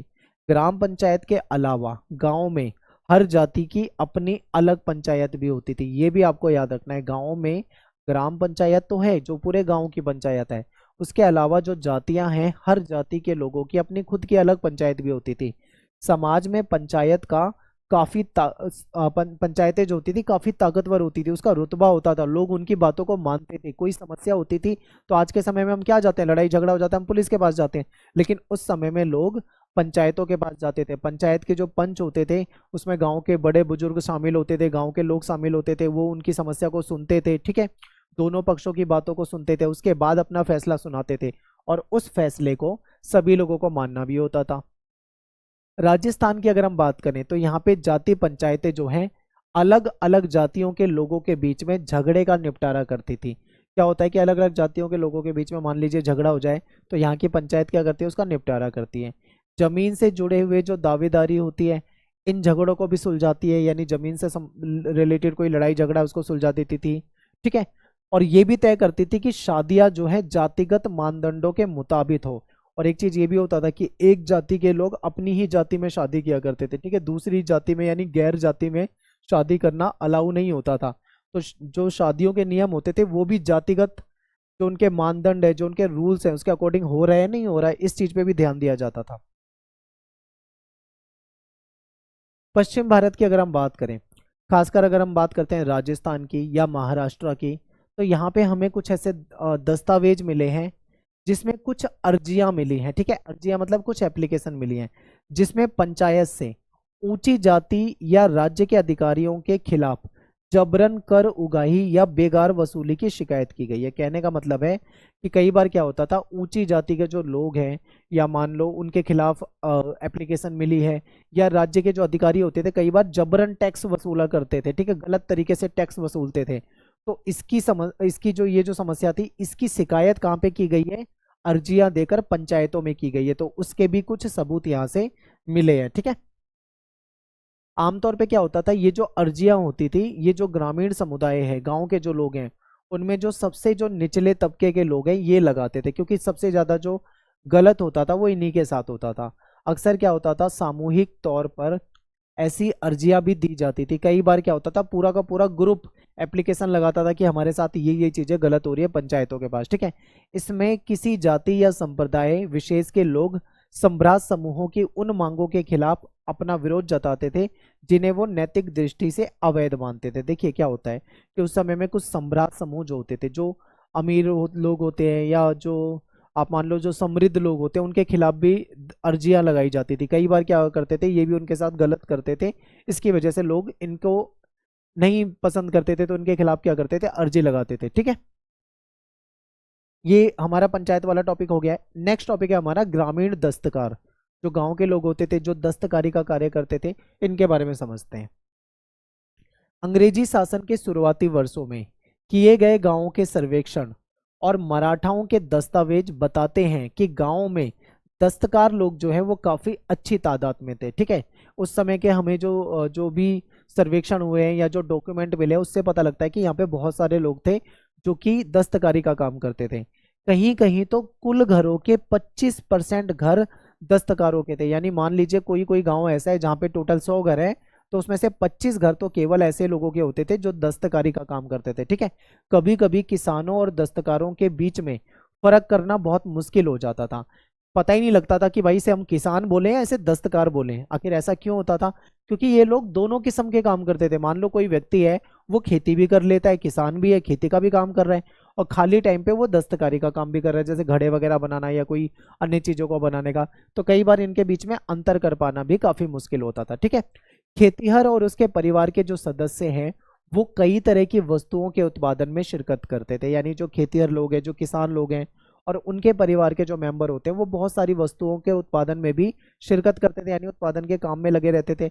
जैसे कि रंगरेजी करना, ठीक है, रंग रंग वगैरह लगाना कपड़ों वगैरह में जो चढ़ाया जाता है, कपड़े पे कोई छपाई या कोई डिजाइन वगैरह बनाना, मिट्टी के बर्तन को पकाना, ठीक है, खेती के औजार जो होते थे उसको बनाना, उनकी मरम्मत और उसकी रिपेयरिंग करना, ये सारे काम भी ये लोग किया करते थे।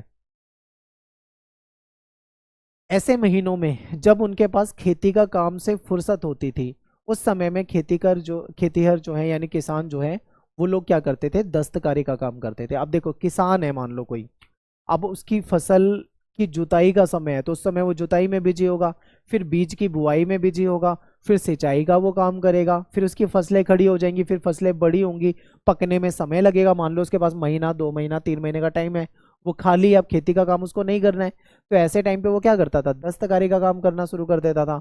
कुम्हार हो गए, लोहार हो गए, बढ़ई हो गए, नाई, यहाँ तक कि सुनार जैसे ग्रामीण दस्तकार भी अपनी सेवाएं जो है वो गांव के लोगों को देते थे, ठीक है। जिसके बदले में गांव के जो लोग होते थे वो अलग अलग तरीके से उनको उन सेवाओं की अदायगी करते थे, यानी अलग अलग तरीके से उनको उसकी पेमेंट करते थे, ठीक है। पेमेंट कैसे हो सकती है, पेमेंट हो सकती है अनाज के जरिए हो सकती है, क्योंकि एक्सचेंज सिस्टम भी होता था। आमतौर पर क्या करते थे, वो उन्हें एक फसल का एक हिस्सा दे देते थे, ज्यादातर यही होता था, अनाज वगैरह ही दे दिया करते थे। उनके पास जो फसल है, जैसे मान लो कोई व्यक्ति है उसको बाल कटवाना है, अब पैसे कैश वैश का इतना चलता नहीं था, तो वो क्या करता था, अनाज लेके जाएगा नाई के पास, उसको अनाज दे देगा, उसके बदले में उसके बाल काट देगा, ठीक है। तो इस तरीके से होता था। या फिर मान लो गांव की जो जमीन है, इसका एक टुकड़ा ये भी दिया जा सकता था।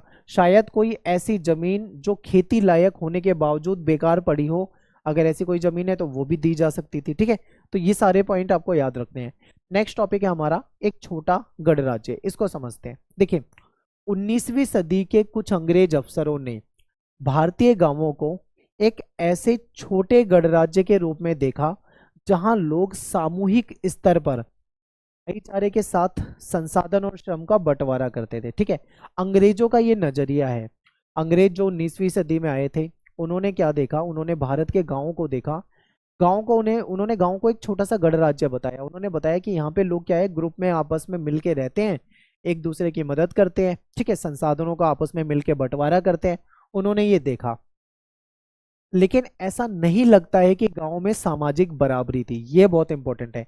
ऐसा नहीं लगता है अंग्रेजों के अकॉर्डिंग कि गांव में सामाजिक बराबरी थी। ठीक है, कुछ समाज में कुछ वर्ग जो थे वो निचले स्तर पे थे, तो कुछ उचले स्तर पे थे। ठीक है, संपत्ति की व्यक्तिगत मिल्कियत होती थी। संपत्ति जो होती है वो व्यक्तिगत मिल्कियत होती थी। लोगों का उस पर इंडिविजुअली उस पर अधिकार होता था। ठीक है, अपनी जमीन को वो ले सकते थे, आगे किसी को दे भी सकते थे। साथ ही जाति और जेंडर यानी लिंग के नाम पर समाज में विषमताएं थी, यानी कि जाति को लेकर भेदभाव था, लिंग को लेकर भेदभाव था, महिला पुरुष के बीच में भेदभाव था, ऊंची जाति और नीची जाति के बीच में भेदभाव था। ऐसा समाज में देखने को मिलता है। कुछ ताकतवर लोग गांव के मसलों पर फैसले लेते थे, गांव के मुद्दों पर फैसले लेते थे, और जो कमजोर वर्ग थे इनका शोषण करते थे। न्याय करने का अधिकार जो था वो भी इन्हीं को मिला हुआ था, यानी कि जो ताकतवर लोग थे उनको ही न्याय करने का अधिकार मिला हुआ था, और ये लोग क्या करते थे, इनका शोषण भी करते थे। तो यहाँ पे हमारा ये दूसरा टॉपिक खत्म हो जाता है। अब मैंने आपको बताया था 3 टॉपिक में से क्वेश्चन आते हैं। एक तो आपका वो पंचायत वाला टॉपिक है, उसको रट लेना, वहां से एक क्वेश्चन बन जाता है। दूसरा ये महिलाओं वाला, यानी कृषि समाज में महिलाओं की क्या स्थिति थी, या महिला कैसे काम करती थी खेती वगैरह का, इसके बारे में आपसे पेपर में पूछा जाता है। और यहाँ पे आपका आता है लॉन्ग क्वेश्चन। ठीक है, आपका यहाँ से लॉन्ग क्वेश्चन आएगा, शॉर्ट क्वेश्चन यहाँ से नहीं पूछा जाएगा।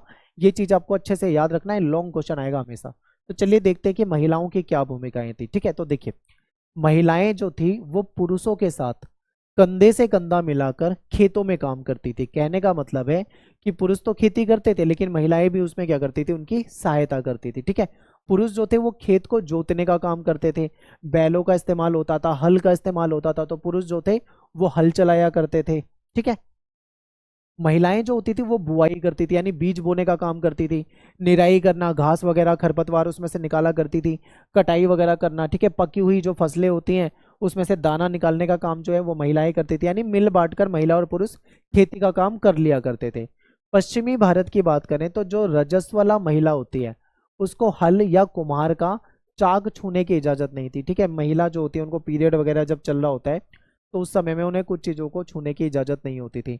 बंगाल की बात करें तो यहाँ पे जब महिला मासिक धर्म के समय, यानी जब महिला के पीरियड चल रहे होते थे, उस समय में महिलाएं जो थे वो पान के बगान में नहीं घुस सकती थी। ठीक है, यानी पान का जो बगान होता है वहां पे उनको जाने की परमिशन नहीं होती थी पीरियड के दौरान। सूत काटना, बर्तन बनाने के लिए मिट्टी को साफ करना, ठीक है, मिट्टी को गूंथना, कपड़ों पर कढ़ाई करना यानी डिजाइनिंग बनाना, और ऐसे जो दस्तकारी के काम होते थे इसमें महिलाएं शामिल होती थी। यानी महिलाएं खेती करने में भी मदद करती हैं, उसके अलावा सूत काटने का काम भी करती हैं, बर्तन बनाने का भी काम करती हैं, मिट्टी की गुथाई वगैरह का काम भी करती हैं, कपड़ों पर डिजाइन का भी काम करती है। ठीक है, और उत्पादन के ऐसे पहलू थे जो महिलाओं के श्रम पे निर्भर करते थे, यानी ये उत्पादन की ये सारी चीजें कहीं ना कहीं महिलाओं के श्रम पे निर्भर करती है, क्योंकि महिलाएं इन कामों को किया करती थी। किसी वस्तु का जितना वाणिज्यिकरण होगा, जितना मतलब उसे कॉमर्शियल बनाया जाएगा, उतनी ही उसकी डिमांड हो जाती है, आप जानते हैं। यानी कि उसके उत्पादन के लिए महिलाओं की उतने ही श्रम की आवश्यकता होती है, क्योंकि डिमांड बढ़ेगी। जब डिमांड बढ़ेगी तो जाहिर सी बात है भाई, महिलाएं तो बनाती थी उनको, तो महिलाओं के श्रम की आवश्यकता भी उतनी ही ज्यादा पड़ती थी। किसान और दस्तकार महिलाएं जो हैं जरूरत पड़ने पे ना सिर्फ खेतों में काम करती थी, बल्कि नियोक्ताओं के घरों पर भी जाती थी और बाजारों में भी जाती थी। कहने का मतलब है कि महिलाएं जो थी वो खेती भी करती थी, और आवश्यकता पड़ने पे बाजारों में भी जाके काम करती थी, चीजों को खरीदना बेचना। ठीक है, या किसी के घर पे जाके कार्य करना होता है तो वो भी कार्य करती थी। समाज जो था वो श्रम पे निर्भर था। श्रम मतलब मजदूरी, मेहनत, इन सब चीजों पे निर्भर होता था। इसलिए बच्चे पैदा करने की अपनी काबिलियत की वजह से महिलाओं को महत्वपूर्ण संसाधन के रूप में देखा जाता है। ठीक है, महिलाएं जो हैं वो बच्चों को पैदा कर सकती हैं, इसलिए उनको महत्वपूर्ण संसाधन के रूप में भी देखा जा सकता है। फिर भी क्या होता था कि शादीशुदा महिलाओं की कमी थी, क्योंकि भाई महिलाओं की कई बार डेथ हो जाती थी। कारण क्या था, कुपोषण की वजह से महिलाओं की डेथ हो जाती थी। कई बार क्या होता था, बार बार माँ बनने की वजह से या फिर प्रसव के दौरान कई बार महिलाओं की मृत्यु हो जाती थी। क्यों हो जाती थी? क्योंकि उस समय में इतनी चिकित्सा की सुविधाएं उपलब्ध नहीं थी जितनी आपको आज के समय में देखने को मिलती है। ठीक है, इससे क्या होता था, किसान और दस्तकार समाज में ऐसे सामाजिक रिवाज पैदा हुए जो सम्भ्रांत समूहों में बहुत ज्यादा अलग थे। जो सम्भ्रांत समूह है, जो अमीरों का समूह है, उसमें कुछ नियम जो थे वो बहुत अलग होते थे।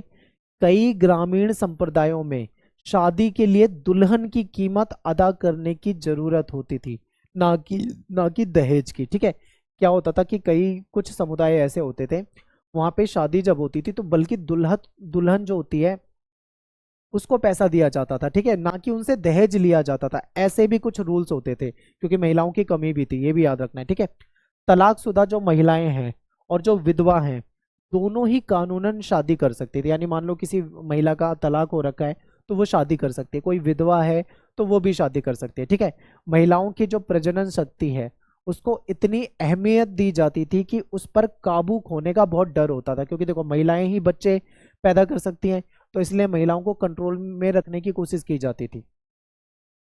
उस समय जो रिवाज थे उसके मुताबिक घर का मुखिया जो होता था वो मर्द होता था। ठीक है, इस तरह महिला पर परिवार और समुदाय के मर्दों के द्वारा पूरा काबू रखने का प्रयास किया जाता था, उनको कंट्रोल में रखने का प्रयास किया जाता था। बेवफाई के शक पर महिलाओं को भयानक दंड दिया जाता था। ठीक है, कई बार क्या होता था कि कोई मान लो कोई महिला है, उसकी शादी किसी व्यक्ति से, किसी पुरुष से हो रखी है, वो उस पुरुष को छोड़कर किसी अन्य पुरुष के साथ कनेक्टेड है या फिर उसका उसके साथ कोई अफेयर वगैरह चल रहा है, ऐसा पता लग जाता है, उस पर मतलब शक हो जाता है कि ये बेवफा है या बेवफाई कुछ ऐसा कर रही है, तो उसको सजा दी जाती थी। ठीक है, राजस्थान, गुजरात, महाराष्ट्र आदि में और पश्चिमी भारत के इलाकों से मिले जो डॉक्यूमेंट है उसमें ऐसी कई जगह पे दरख्वास्त मिली है। ठीक है, कई सारे डॉक्यूमेंट में इसके सबूत भी मिले हैं जहां पे महिलाओं ने न्याय और मुआवजे की उम्मीद से ग्राम पंचायत को भेजी हुई थी। जहां पे महिलाओं के साथ कई जगह पे गलत हुआ था तो वहां पे भी इन्होंने आगे अर्जी जो भेजी हुई थी उसके कुछ सबूत मिलते हैं। पत्नियां जो हैं वो अपने पतियों की बेवफाई का विरोध करती थी। कई बार क्या होता था, कोई मान लो पति है, वो किसी अन्य महिला के साथ जुड़ रहा है या उसके साथ कुछ अवैध संबंध स्थापित कर रहा है, तो इसको लेकर भी पत्नियां जो थी वो अपने पतियों की बेवफाई का विरोध करा करती थी। ठीक है, विरोध करते हुए दिखाई देती हैं। या फिर गृहस्थी के जो मर्द हैं उन पे भी आरोप लगाती थी कि वे पत्नी और बच्चों की अनदेखी करते हैं। यानी वो अपनी पत्नी की अनदेखी कर रहे हैं, अपने बच्चों की अनदेखी कर रहे हैं। मर्दों की बेवफाई हमेशा दंडित नहीं होती थी, ये याद रखना है। मान लो कोई महिला अगर ऐसा करती है तो उसको सजा मिल सकती थी, लेकिन ज्यादातर मर्दों को वो सजा नहीं दी जाती थी। ठीक है, लेकिन राज्य और ऊंची जाति के लोग अक्सर ये सुनिश्चित करने की कोशिश करते थे कि परिवार के भरण पोषण का इंतजाम हो जाए, यानी परिवार चलता रहे, परिवार के भरण पोषण में कोई कमी ना आए। इस चीज को सुनिश्चित करने के लिए ज्यादातर जो ऊंची जाति के लोग वगैरह होते थे वो इस पे बहुत ध्यान देते थे। ठीक है, ज्यादातर जब महिलाएं पंचायत को अपनी अर्जी देती थी तो उनके नाम दस्तावेजों में दर्ज नहीं किए जाते थे।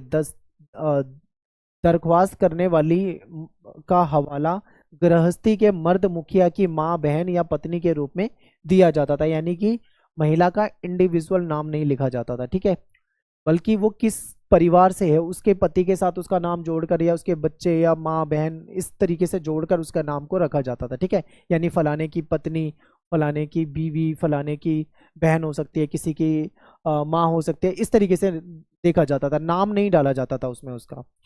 फिर आगे देखते हैं, भूमिहर भद्रजनों में महिलाओं को पुश्तैनी संपत्ति का हक मिला हुआ था। ठीक है, कुछ कुछ जगह पे महिलाओं को पुश्तैनी संपत्ति का हक मिला हुआ था, लेकिन सभी जगह ऐसा नहीं होता था। ठीक है, आगे देखो, पंजाब में ऐसे एग्जाम्पल मिलते हैं जहां पे महिलाएं, विधवा महिलाएं जो थी, जो पुश्तैनी संपत्ति के विक्रेता के रूप में ग्रामीण जमीन के बाजारों में सक्रिय हिस्सेदारी रखती थी। यानी पंजाब से कुछ ऐसे एग्जाम्पल मिले हैं जहाँ पे महिलाएं, खासकर विधवा महिलाएं, पुश्तैनी जमीन जो उनकी होती थी वो उनके खुद के नाम पे होती थी, वो किसी दूसरे को बेचते हुए दिखाई गई है कि उन्होंने अपनी जमीन जो है किसी और को बेची है, उसमें वो हिस्सेदारी रखती थी। इससे पता लगता है कि महिलाओं को भी पुश्तैनी संपत्ति पे उनका अधिकार होता था, तभी तो ऐसा हुआ होगा। ठीक है, आगे देखो, हिंदू और मुसलमान महिलाओं को जमींदारी उत्तराधिकार में मिलती थी। ठीक है, जमींदारी किसमें मिलती थी? उत्तराधिकार में। जिसे बेचने या फिर गिरवी रखने के लिए वो स्वतंत्र थी, उनको जमींदारी मिल जाती थी। अब वो चाहे तो उसे बेच भी सकती थी, ठीक है, गिरवी रख सकती थी, उनका उस पर पूरा अधिकार होता था। बंगाल में महिला जमींदार पाई जाती थी, बंगाल में महिलाएं जमींदार भी पाई जाती हैं।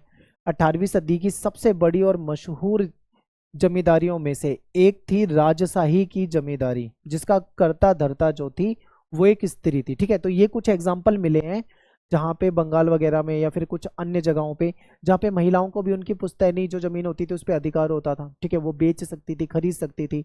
बंगाल का एग्जाम्पल है जहाँ पे महिलाएं जमींदार पाई गई हैं, उनके पास जमीनें होती थी, ठीक है। तो ये कुछ एग्जाम्पल यहाँ पे मिले हैं।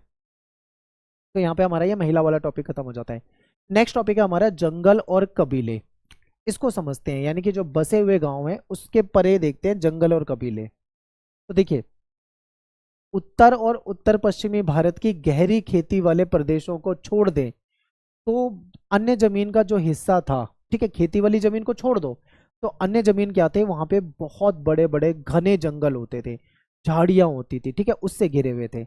ऐसे इलाके जो हैं ये आपको झारखंड में दिखेंगे, उसके अलावा पूर्वी भारत में दिखेंगे, मध्य भारत में दिखेंगे, उत्तरी क्षेत्र में दिखेंगे, ठीक है, भारत नेपाल की जो सीमा वाला इलाका है यहाँ पे आपको ऐसे घने जंगल वाले क्षेत्र दिखेंगे। दक्षिण भारत में जो पश्चिमी घाट वाला हिस्सा है, दक्कन के जो पठार वाला हिस्सा है, यहाँ पे भी ऐसी बहुत सारी जमीन थी जहाँ पे खूब जंगल थे। ऐसा अनुमान लगाया गया है कि ये औसत करीब करीब 40% था, ठीक है, यानी कि करीब करीब आप ये मान लो 40% के बराबर की जो जमीन का हिस्सा था वो जंगलों से घिरा हुआ था, ऐसा माना जाता है, ठीक है। आप ये देख सकते हो, ये कुछ हिस्सा है जहाँ पे जंगल हुआ करता था, ठीक है, इधर हो जाएगा, इधर हो जाएगा, ये हिस्सा जो है ये जंगलों से घिरा हुआ हिस्सा था। उस समय की रचनाएं हमको ये बताती है कि जंगल में रहने वालों के लिए जंगली शब्द का इस्तेमाल किया था, यानी जो लोग जंगल में रहा करते थे उनको जंगली कहा जाता था। अब जंगली का मतलब ये नहीं है, ठीक है, कि आप उसको असभ्य मानो। जंगली मतलब एक वर्ड है जो जंगल में रहने वालों के लिए यूज होता है। तो जंगली होने का मतलब था जिनका गुजारा जंगल के उत्पादों से चलता हो, शिकार से जो अपना गुजारा कर रहे हैं, जो लोग झूम खेती करते हैं, झूम खेती से अपना जीवन बिताते हैं, तो इन सबको जंगली कहा जाता था, ठीक है। आगे देखते हैं, ये लोग क्या करते थे, मौसम के मुताबिक काम करते थे अलग अलग तरीके से। जैसे मान लो बसंत का मौसम है तो बसंत के मौसम में जंगल के उत्पाद इकट्ठा करते थे, जंगल से मिलने वाली जो चीजें उसको इकट्ठा करते थे, ठीक है। गर्मी का जो मौसम होता था उसमें ये लोग मछली पकड़ा करते थे। मॉनसून जब बारिश का समय आता था तो इसमें ये अच्छी बारिश होती थी तो ये लोग खेती करने लग जाते थे, ठीक है। सर्दी के महीने की बात करें तो ये लोग शिकार करते थे। तो ये अलग अलग मौसम के अकॉर्डिंग अलग अलग प्रकार के काम करा करते थे, ठीक है। ये सिलसिला लगातार गतिशीलता की बुनियाद पर खड़ा था। इस बुनियाद को मजबूत भी करता था। लगातार एक जगह से दूसरी जगह घूमते रहना और इन जंगलों में रहने वाले कबीलों की एक खासियत थी। अब देखो, जंगलों में जो रहते थे ना, जो जंगली लोग जिनको कहा जा रहा है, इनके कबीले होते थे, ठीक है, इनका जो समूह होता था वो कबीला कहा जाता था। ये लोग खाना बदोश जिंदगी भी जीते थे। कुछ लोग ऐसे थे तो अलग अलग समय में अलग अलग जगह पे घूमते रहते थे, एक जगह पे परमानेंट नहीं रहते थे, कुछ ऐसे भी लोग यहाँ पे होते थे। जहां तक राज्य का सवाल है, उसके लिए जंगल जो है उलट फेर करने वाला इलाका था। यानी राज्य जो है, यानी मुगल का जो शासन है, मुगल जो होते थे वो जंगलों को बहुत खतरनाक मानते थे। उनका कहना था कि जंगल जो है ना वो उलट फेर करने वाला इलाका है। क्यों? क्योंकि बदमाश जो होते थे, ठीक है, जो डाकू वगैरह होते थे, उनको जंगल में शरण मिल जाती थी, यानी उनका अड्डा होता था, वो कुछ भी करेंगे लूटपाट, और जाके कहाँ छुप जाते थे, जंगलों में छुप जाते थे, ठीक है। इसलिए वो इसे उलट फेर करने वाला जगह कहते थे। बाबर क्या कहता था ये समझिए, ये इंपॉर्टेंट है। बाबर कहता है कि जंगल एक ऐसा रक्षा कवच था जिसके पीछे परगना के लोग कड़े विद्रोही हो जाते थे और कर अदा करने से मुकर जाते थे, ठीक है। यानी कि जंगल, ये कह रहे हैं कि एक ऐसा रक्षा कवच है जहां पे लोग जाके छुप जाते थे, टैक्स वो देते नहीं थे। मान लो लोगों को टैक्स देना है, ठीक है, तो वो टैक्स देने से मना कर देंगे, और जब उनको कोई पकड़ने के लिए आएगा तो वो जंगल में चले जाएंगे, जंगल में जाके छुप जाएंगे। अब जंगल के रास्तों के बारे में उनको अच्छे से पता होता है, वहां पे उनको कोई ढूंढ भी नहीं पाता है, कोई विद्रोही चाहे तो वो भी जाके वहां पे छुप सकता है, ठीक है, ऐसा होता था। अब धीरे धीरे जंगलों में होने लगी घुसपैठ, अलग टॉपिक है ये। जंगलों में घुसपैठ कैसे हो रही है इसको समझते हैं। देखिए, राज्य को, यानी राज्य का मतलब यहाँ पे मुगलों से है, ठीक है, राज्य को सेना के लिए हाथी की जरूरत थी। अब उनकी सेना में हाथी चाहिए, हाथी कहाँ मिलेंगे? जंगल में मिलेंगे। इसलिए जंगल वासियों से ली जाने वाली जो पेशकश है, जो टैक्स है, उसमें अक्सर हाथी शामिल थे। यानी उनसे टैक्स के बजाय उनसे हाथी मांग लिए जाते थे कि भाई तुम जंगल में रहते हो, हाथी वगैरह हमको टाइम टू टाइम दे दिया करो। ठीक है, आगे देखो, शिकार अभियान इंपॉर्टेंट है। शिकार अभियान के नाम पर जो बादशाह होता था वो पूरे साम्राज्य के कोने कोने का दौरा करता था और इस तरह अलग अलग इलाकों के लोगों की समस्याओं को वो सुनता था जब वहां पे जाता था, और शिकायतों पर भी गौर करता था कि भाई लोगों की वहां पे क्या समस्या चल रही है। शिकार के बहाने अलग अलग जगह गया है वो, हर जगह जाके उनके लोगों की समस्याओं को देख रहा है, उनकी समस्याओं को सुनता था। ठीक है, आगे देखो, ये कुछ पिक्चर है। ये पिक्चर क्या दिखा रही है आपको? शिकार दिखा रही है, किस तरीके से शिकार किया जाता है। आपको यहाँ पे बंदूक लेके कुछ लोग बैठे दिख रहे हैं, यहाँ पे आपको छिपे हुए जानवर दिखाई दे रहे हैं। ठीक है, तो जो दरबारी कलाकार होते थे, जो चित्रकार होते थे, उनके चित्रों में शिकार का दृश्य आपको कई बार देखने को मिलेगा। ठीक है, ये शिकार का दृश्य बार बार आपको देखने को मिलता है इनकी कलाकारी में। आगे देखते हैं वाणिज्यिक खेती का असर। अब वाणिज्यिक खेती होने लगी, यानी खेती जो है वो पैसा कमाने के नजरिए से होने लगी थी। तो जंगल के जो उत्पाद है, यानी जंगल से मिलने वाली जो चीजें हैं, जैसे कि शहद हो गया, ठीक है, मधुमोम हो गया, लाख हो गया, इसकी काफी डिमांड होती थी। ऐसी वस्तुएं 17वीं सदी में भारत से समुद्र पार होने वाले निर्यात की मुख्य वस्तु थी। यानी भारत से इन चीजों को ले जाकर समुद्र पार यानी दूसरे देशों को बेचा जाता था, इनकी डिमांड बहुत होती थी। तो हाथी भी पकड़े और बेचे जाते थे।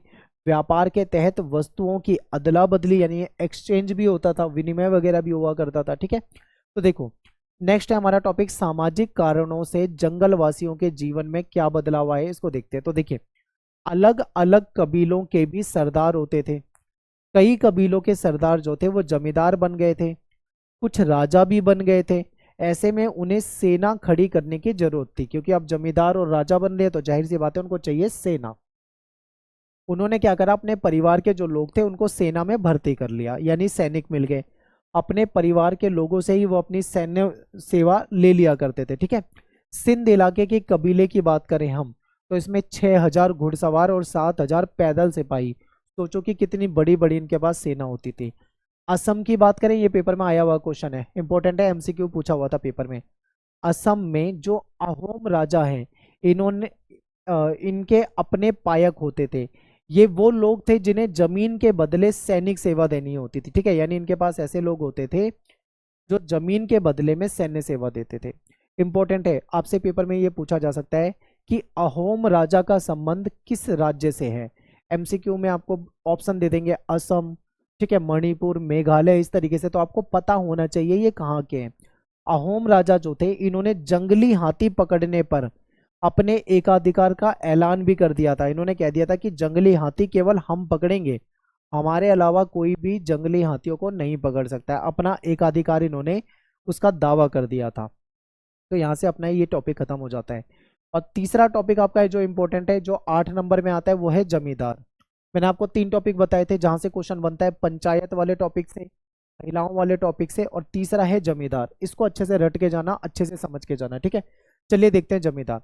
जमींदार एक ऐसा वर्ग था जिनकी कमाई तो खेती से आती है, यानी पैसा तो ये खेती से कमा रहे हैं, लेकिन ये कृषि उत्पादन में डायरेक्ट इन्वॉल्व नहीं होते, यानी ये खेती नहीं करते। इनके पास क्या है, जमीन है बहुत सारी।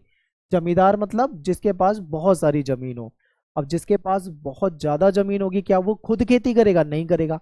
तो फिर कैसे खेती होगी? किसी दूसरे से करवाएगा। ठीक है, तो इस तरीके से इनकी इनकम जो होती थी वो खेती से आती थी। जमींदार क्या करते थे, अपनी जमीन के मालिक होते थे।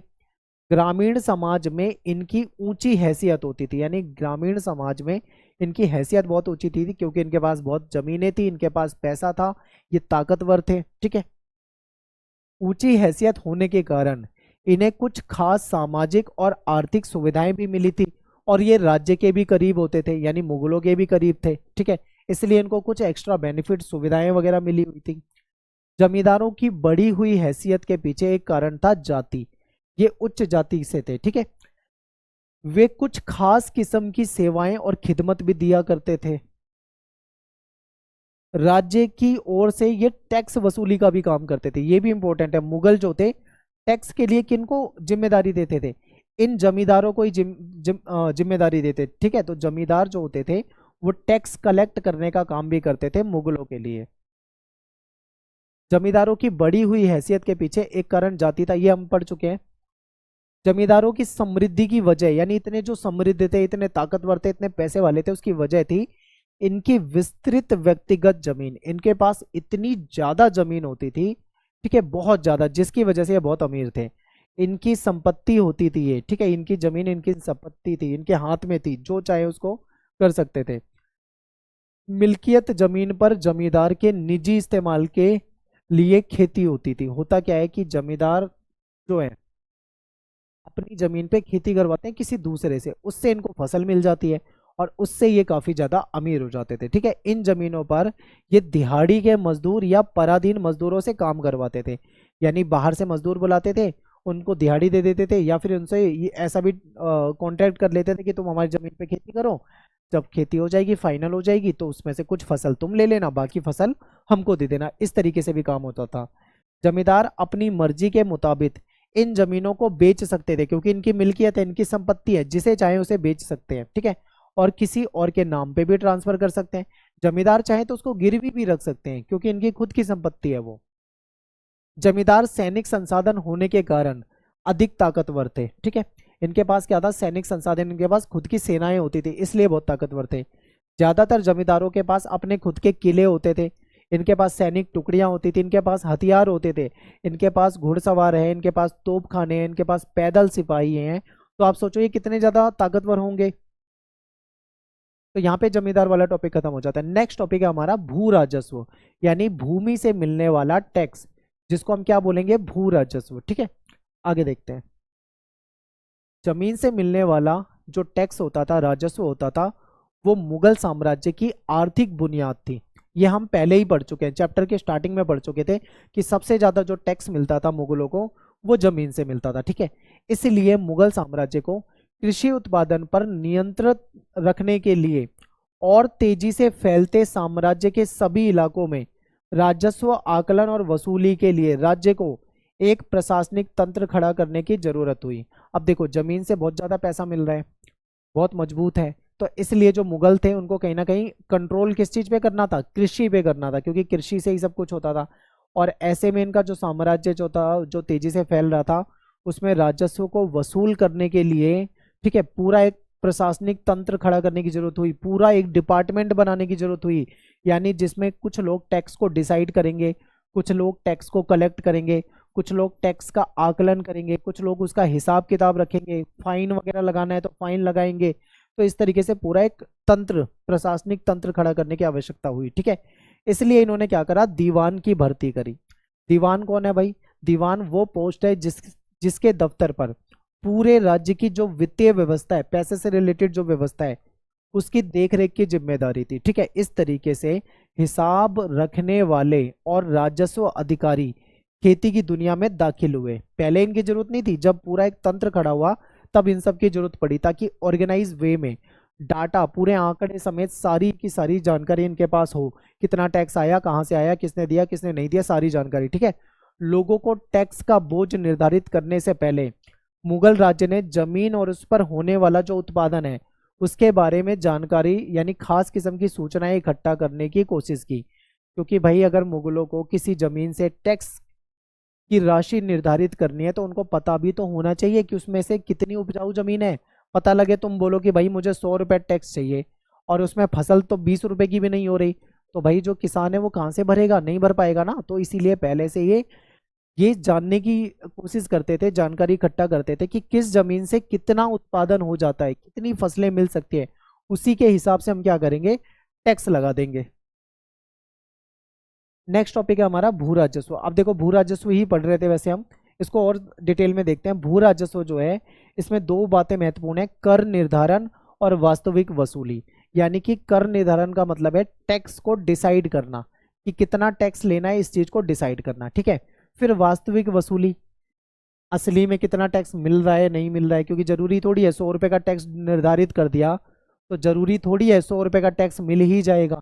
हो सकता है कोई बंदा ना भी दे, ठीक है। तो ये देखते हैं। तो देखिए इसमें दो टर्म्स आती है, दो शब्द आते हैं, एक है जमा और एक है हासिल। बहुत अच्छे से समझो, जमा का मतलब है अमाउंट, निर्धारित रकम। जैसे मान लो कोई क्षेत्र है, इस क्षेत्र से टैक्स निर्धारित कर दिया, यानी इसको जमा कहा जाएगा। मान लो किसी क्षेत्र से 1,000 रुपये बता दिया, यहाँ से 1,000 रुपये का टैक्स चाहिए, ठीक है। तो 1,000 रुपये जो है ये क्या कहलाएगा, ये जमा कहलाएगा, यानी निर्धारित रकम। इन्होंने डिसाइड कर लिया कि वहां से 1,000 रुपया मिलना है। हासिल क्या होता है, हासिल होता है सचमुच में वसूली गई रकम।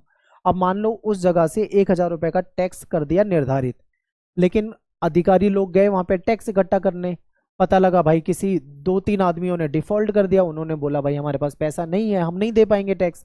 तो पता लगा 1,000 रुपये टैक्स निर्धारित था, लेकिन जमा हुआ केवल 700 रुपये। तो ऐसे में इसको क्या कहा जाएगा, इसको हासिल कहा जाएगा, यानी 1,000 रुपये की टैक्स जो है इसको जमा कहा जाएगा, और जो जितना हमको मिला उसको हासिल कहा जाएगा, ठीक है।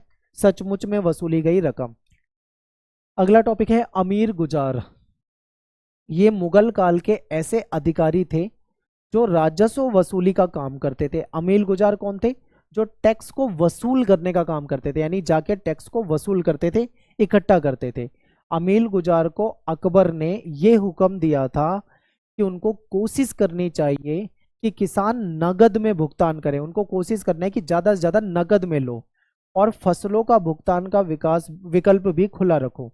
यानी कि पहले तुम्हारी कोशिश ये है कि जहाँ पे भी टैक्स लेने जा रहे हो नगद में मिल जाए तो बहुत बढ़िया है।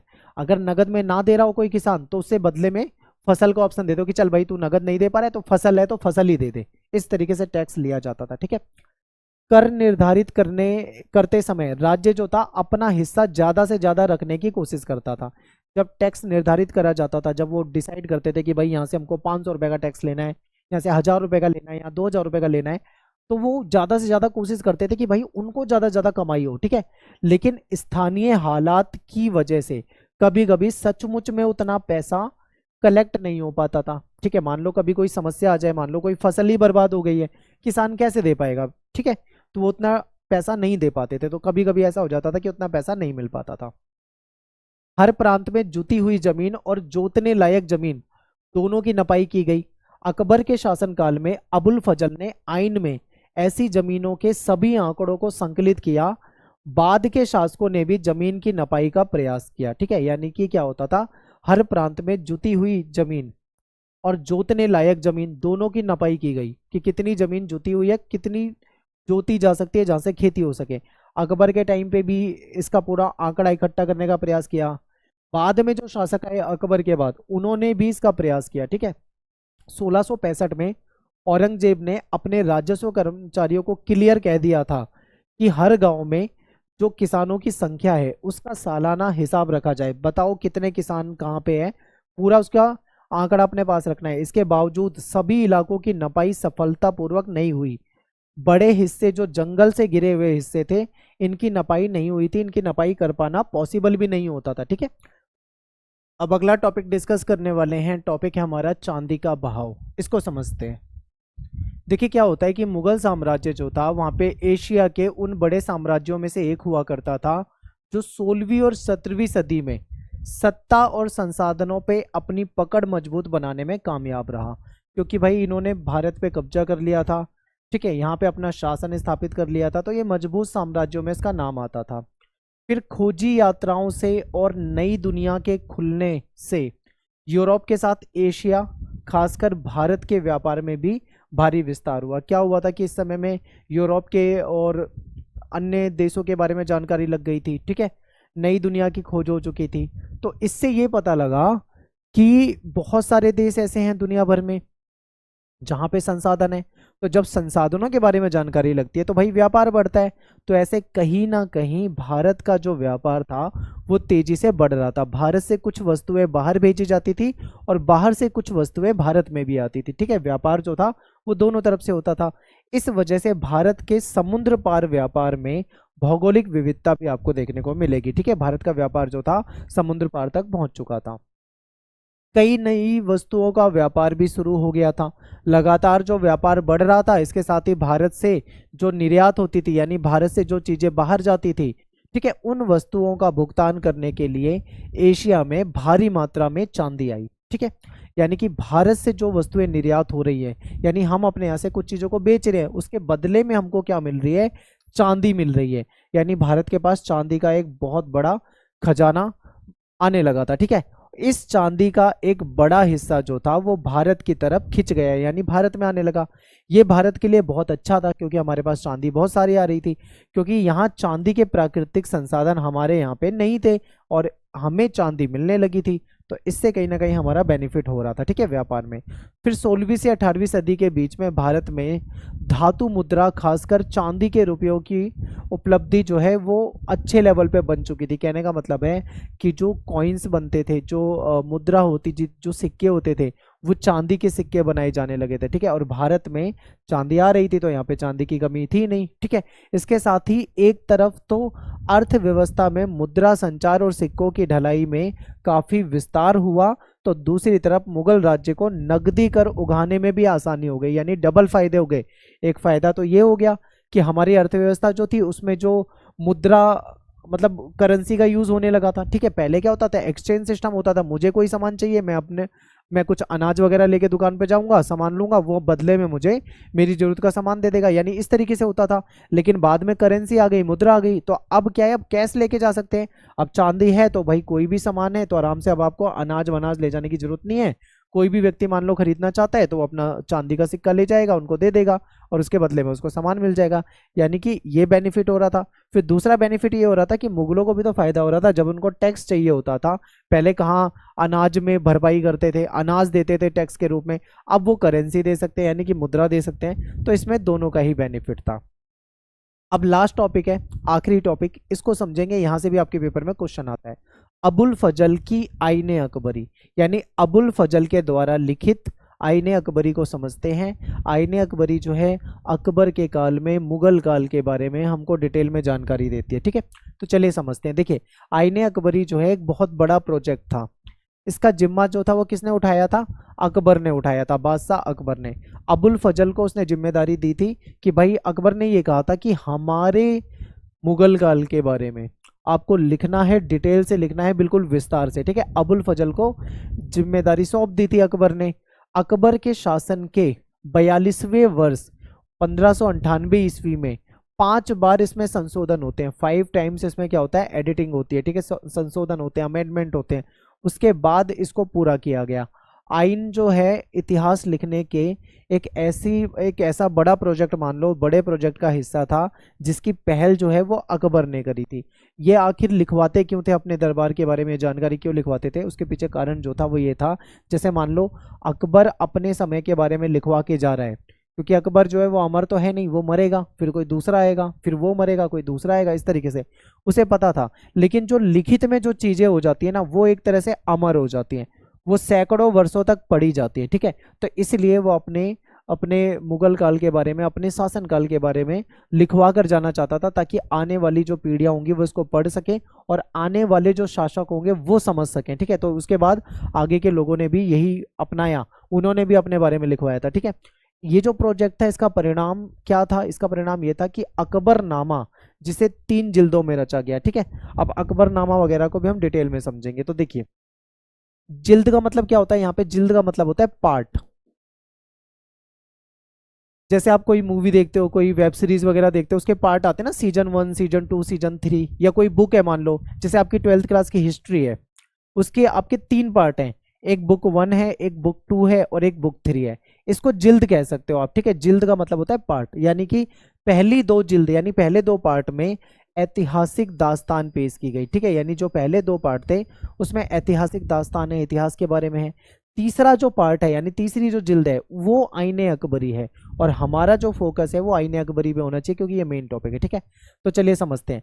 अब यहाँ पे आपको ना थोड़ा समझने में दिक्कत होती है, तो इसलिए मैंने आपके लिए ये इस तरीके से बनाया, आप कभी भूल नहीं पाओगे इसे। देखो, एक बुक है, उसे कहा जाता है अकबरनामा। ठीक है। अकबरनामा के कितने पार्ट हैं या फिर कितने जिल्द है, तो आप कहोगे 3 जिल्द है, अभी हमने पढ़ा था। ठीक है। ये 3 पार्ट हो गए, यानी अकबरनामा जो है वो 3 पार्ट है। जैसे मान लो आपकी हिस्ट्री है, हिस्ट्री की 3 बुक है, 1 2 3, बुक 1, बुक 2, बुक 3, इसी तरह से अकबरनामा के 3 पार्ट थे। ठीक है। पहले 2 पार्ट में ऐतिहासिक दास्तान है, यानी इतिहास और ऐतिहासिक चीजों के बारे में बताया गया है। तीसरा जो है आईने अकबरी, और हमारे सिलेबस में जो है वो है आईने अकबरी। ठीक है, आईने अकबरी किसका पार्ट है? तो आप बोलोगे अकबरनामा का। किसने लिखवाया था? आप बोलोगे अकबर ने लिखवाया था। किसने लिखा था? आप क्या कहोगे? आईने अकबरी की बात पूछे कि भाई किसने लिखा था, तो आप कहोगे अबुल फजल ने। ठीक है, आगे चलते हैं। अब आईने अकबरी में किन चीजों के बारे में बताया गया है, ये बहुत इंपॉर्टेंट है। तो देखिए, आईने अकबरी में मुगल दरबार के बारे में विस्तार से लिखा है, मुगल प्रशासन के बारे में विस्तार से लिखा है, सेना और संगठन के बारे में आपको जानकारी मिलती है, टैक्स कैसे लिया जाता था, टैक्स के सोर्स क्या थे, इसके बारे में जानकारी मिलती है, अकबर का जो साम्राज्य था उसके जो प्रांत है उसके भूगोल यानी उसकी ज्योग्राफी के बारे में पता लगती है कि कौन सा पार्ट कहाँ पे था, कहाँ पे क्या था। ठीक है, लोगों की साहित्यिक, सांस्कृतिक और धार्मिक रीति रिवाज क्या थे, इसके बारे में जानकारी मिलती है। अकबर की सरकार के तमाम जो डिपार्टमेंट्स होते थे, विभाग होते थे, उसकी जानकारी मिलती है। अकबर के काल में जो अलग अलग सूबे थे उसके बारे में जानकारी मिलती है। ठीक है, तो आईने अकबरी से हमको ये सारी जानकारी मिलती है डिटेल में, बिल्कुल। अब आईने अकबरी जो है ना, ये भी कई पार्ट्स में है। ठीक है, ये आपको 5 जिल्दों में बटा हुआ दिखेगा, क्योंकि आईने अकबरी एक बहुत बड़ा ग्रंथ है। ठीक है, जिससे मुगल साम्राज्य के बारे में जानकारी मिलती है। तो इसके जो 5 पार्ट है उसको क्या क्या कहा जाता है ये आपको पता होना चाहिए। जैसे कि देखो, मंजिल आबादी पहले पार्ट को कहा जाता है, सिपह आबादी दूसरे पार्ट को कहा जाता है, मुल्क आबादी तीसरे पार्ट को कहा जाता है, मजहबी और सांस्कृतिक रीति रिवाज ये चौथे पार्ट में है, और 5वें पार्ट में भी मजहबी और सांस्कृतिक रीति रिवाज ही आपको देखने को मिलेंगे। तो आईने अकबरी को भी 5 जिल्दों में या 5 पार्ट में डिवाइड किया गया। अब मैं एक एक करके आपको सारी जिल्द के बारे में बताता हूँ। ठीक है, सबसे पहले क्या था? मंजिल आबादी। जो सबसे पहली बुक है मंजिल आबादी जो है, पहला पार्ट है आईने अकबरी का। इसमें शाही परिवार जो है उसके बारे में, उसके रख रखाव से के बारे में आपको जानकारी मिलेगी। ठीक है, मंजिल आबादी में शाही परिवार के बारे में जानकारी मिलती है। दूसरा है सिपह आबादी। सिपह मतलब सिपाहियों से रिलेटेड, यानी कि सैनिक और नागरिक प्रशासन और नौकर की जो व्यवस्था थी, इसके बारे में आपको जो दूसरा पार्ट है इसमें आपको जानकारी मिलती है। ठीक है, इसी में आपको शाही अफसर हो गए, विद्वान हो गए, कवि हो गए, लेखक कलाकार वगैरह हो गए, उनके बारे में डिटेल में जानकारी मिलती है। तीसरा था मुल्क आबादी। मुल्क आबादी में क्या है? साम्राज्य और उसके जो प्रांत है उसके जो वित्तीय पहलू है, यानी पैसे से रिलेटेड जो चीजें हैं, टैक्स की जो दर है उसके जो आंकड़े हैं उसकी जानकारी मिलेगी, स्टैटिक्स की आपको जानकारी मिल जाती है। ठीक है, और प्रशासनिक जो वित्तीय व्यवस्था थी, सरकार, परगना वगैरह, महल, ठीक है, इन सब के बारे में आपको जानकारी मिल जाती है। भूमि के जो अलग अलग इकाइयाँ थी उन पर राजस्व इकट्ठा करने का जो तरीका था वो जानकारी आपको इस पार्ट में मिल जाती है। जो 4th और 5th पार्ट था वो सेम था। 4th पार्ट में क्या था? मजहबी और सांस्कृतिक रीति रिवाज, यानी लोगों की जो मजहबी साहित्य था, यानी उनके धर्म से रिलेटेड जो साहित्य था और उनका जो कल्चर था, उनके जो रीति रिवाज थे, उनकी जो ट्रेडिशन परंपराएं थी, उसके बारे में आपको जानकारी मिलती। ठीक है, और आखिर में अकबर के शुभ वचनों का एक संग्रह है। ठीक है, तो इस तरीके से ये खत्म हो जाता है। अब एक लास्ट टॉपिक है कि आईने अकबरी इतना बढ़िया है, सब कुछ ये हमने पढ़ा, क्या इसमें कोई कमी नहीं थी? तो आप बोलोगे बिल्कुल कमी थी। आईने अकबरी में बहुत कमियां थी। वो कमियां क्या थी? पेपर में पूछा जाता है। देखिए, 5 बार संशोधन किया गया, इसमें 5 बार अमेंडमेंट हुआ, कम नहीं माना जाता। यानी कि इसमें कहीं ना कोई कमी थी ना, तभी तो 5-5 बार उसको सुधारने की जरूरत पड़ रही है। तो आप ये बताओगे। फिर ये जो ग्रंथ है ना, ये पूरी तरह समस्याओं से परे नहीं है। समझ रहे हो? पूरी तरीके से समस्याओं से परे नहीं है। बहुत तरह की इसमें प्रॉब्लम्स थी, जोड़ करने में बहुत सारी गलतियां हैं, गलत आंकड़े दे रखे हैं, फिर संख्यात्मक जो आंकड़े दे रखे हैं वो भी विषमता मिलती है, अलग अलग मिलते हैं देखने में, कहीं पे कुछ है कहीं पे कुछ है। बंगाल और उड़ीसा की ज़्यादा सूचना इसमें नहीं मिलती है। आंकड़े की प्रासंगिकता भी सीमित है, क्योंकि भाई लिखवाने वाला कौन है? अकबर है। लिखने वाला कौन है? अबुल फजल है। जो उनके मन में आया, जो अकबर ने बोला वो लिख दिया होगा। जरूरी थोड़ी है कि सब कुछ सच ही लिखा होगा, उसमें कुछ भी उल्टा सीधा गलत या फिर बढ़ा चढ़ा कर लिखा होगा। तो ये भी चीज़ें इसमें देखने को मिलती है, जो कि इसकी कमियां हैं। ठीक है, तो यहाँ पे अपना ये चैप्टर खत्म हो जाता है। काफ़ी बड़ा चैप्टर है। मेरा नाम सत्येंद्र प्रताप है। आप मुझे इंस्टा पे फॉलो कर सकते हो, एकलव्य स्टडी पॉइंट है मेरा यूज़र नेम है। ठीक है, और आपको कुछ पूछना हो, आपको कुछ डाउट हो, तो आप मुझे मैसेज कर सकते हो इंस्टाग्राम पे। जब भी मुझे टाइम मिलेगा मैं आपको रिप्लाई करने का पूरा प्रयास करूँगा। ठीक है, तो मिलते हैं आपसे नेक्स्ट वीडियो में। Thanks for watching. जय हिंद, जय भारत। कमेंट जरूर करा करो, आप वीडियो में जरूर कमेंट करा करो। ठीक है, ज़्यादा से ज़्यादा कमेंट करो। मिलते हैं नेक्स्ट वीडियो में। Thanks for watching. जय हिंद।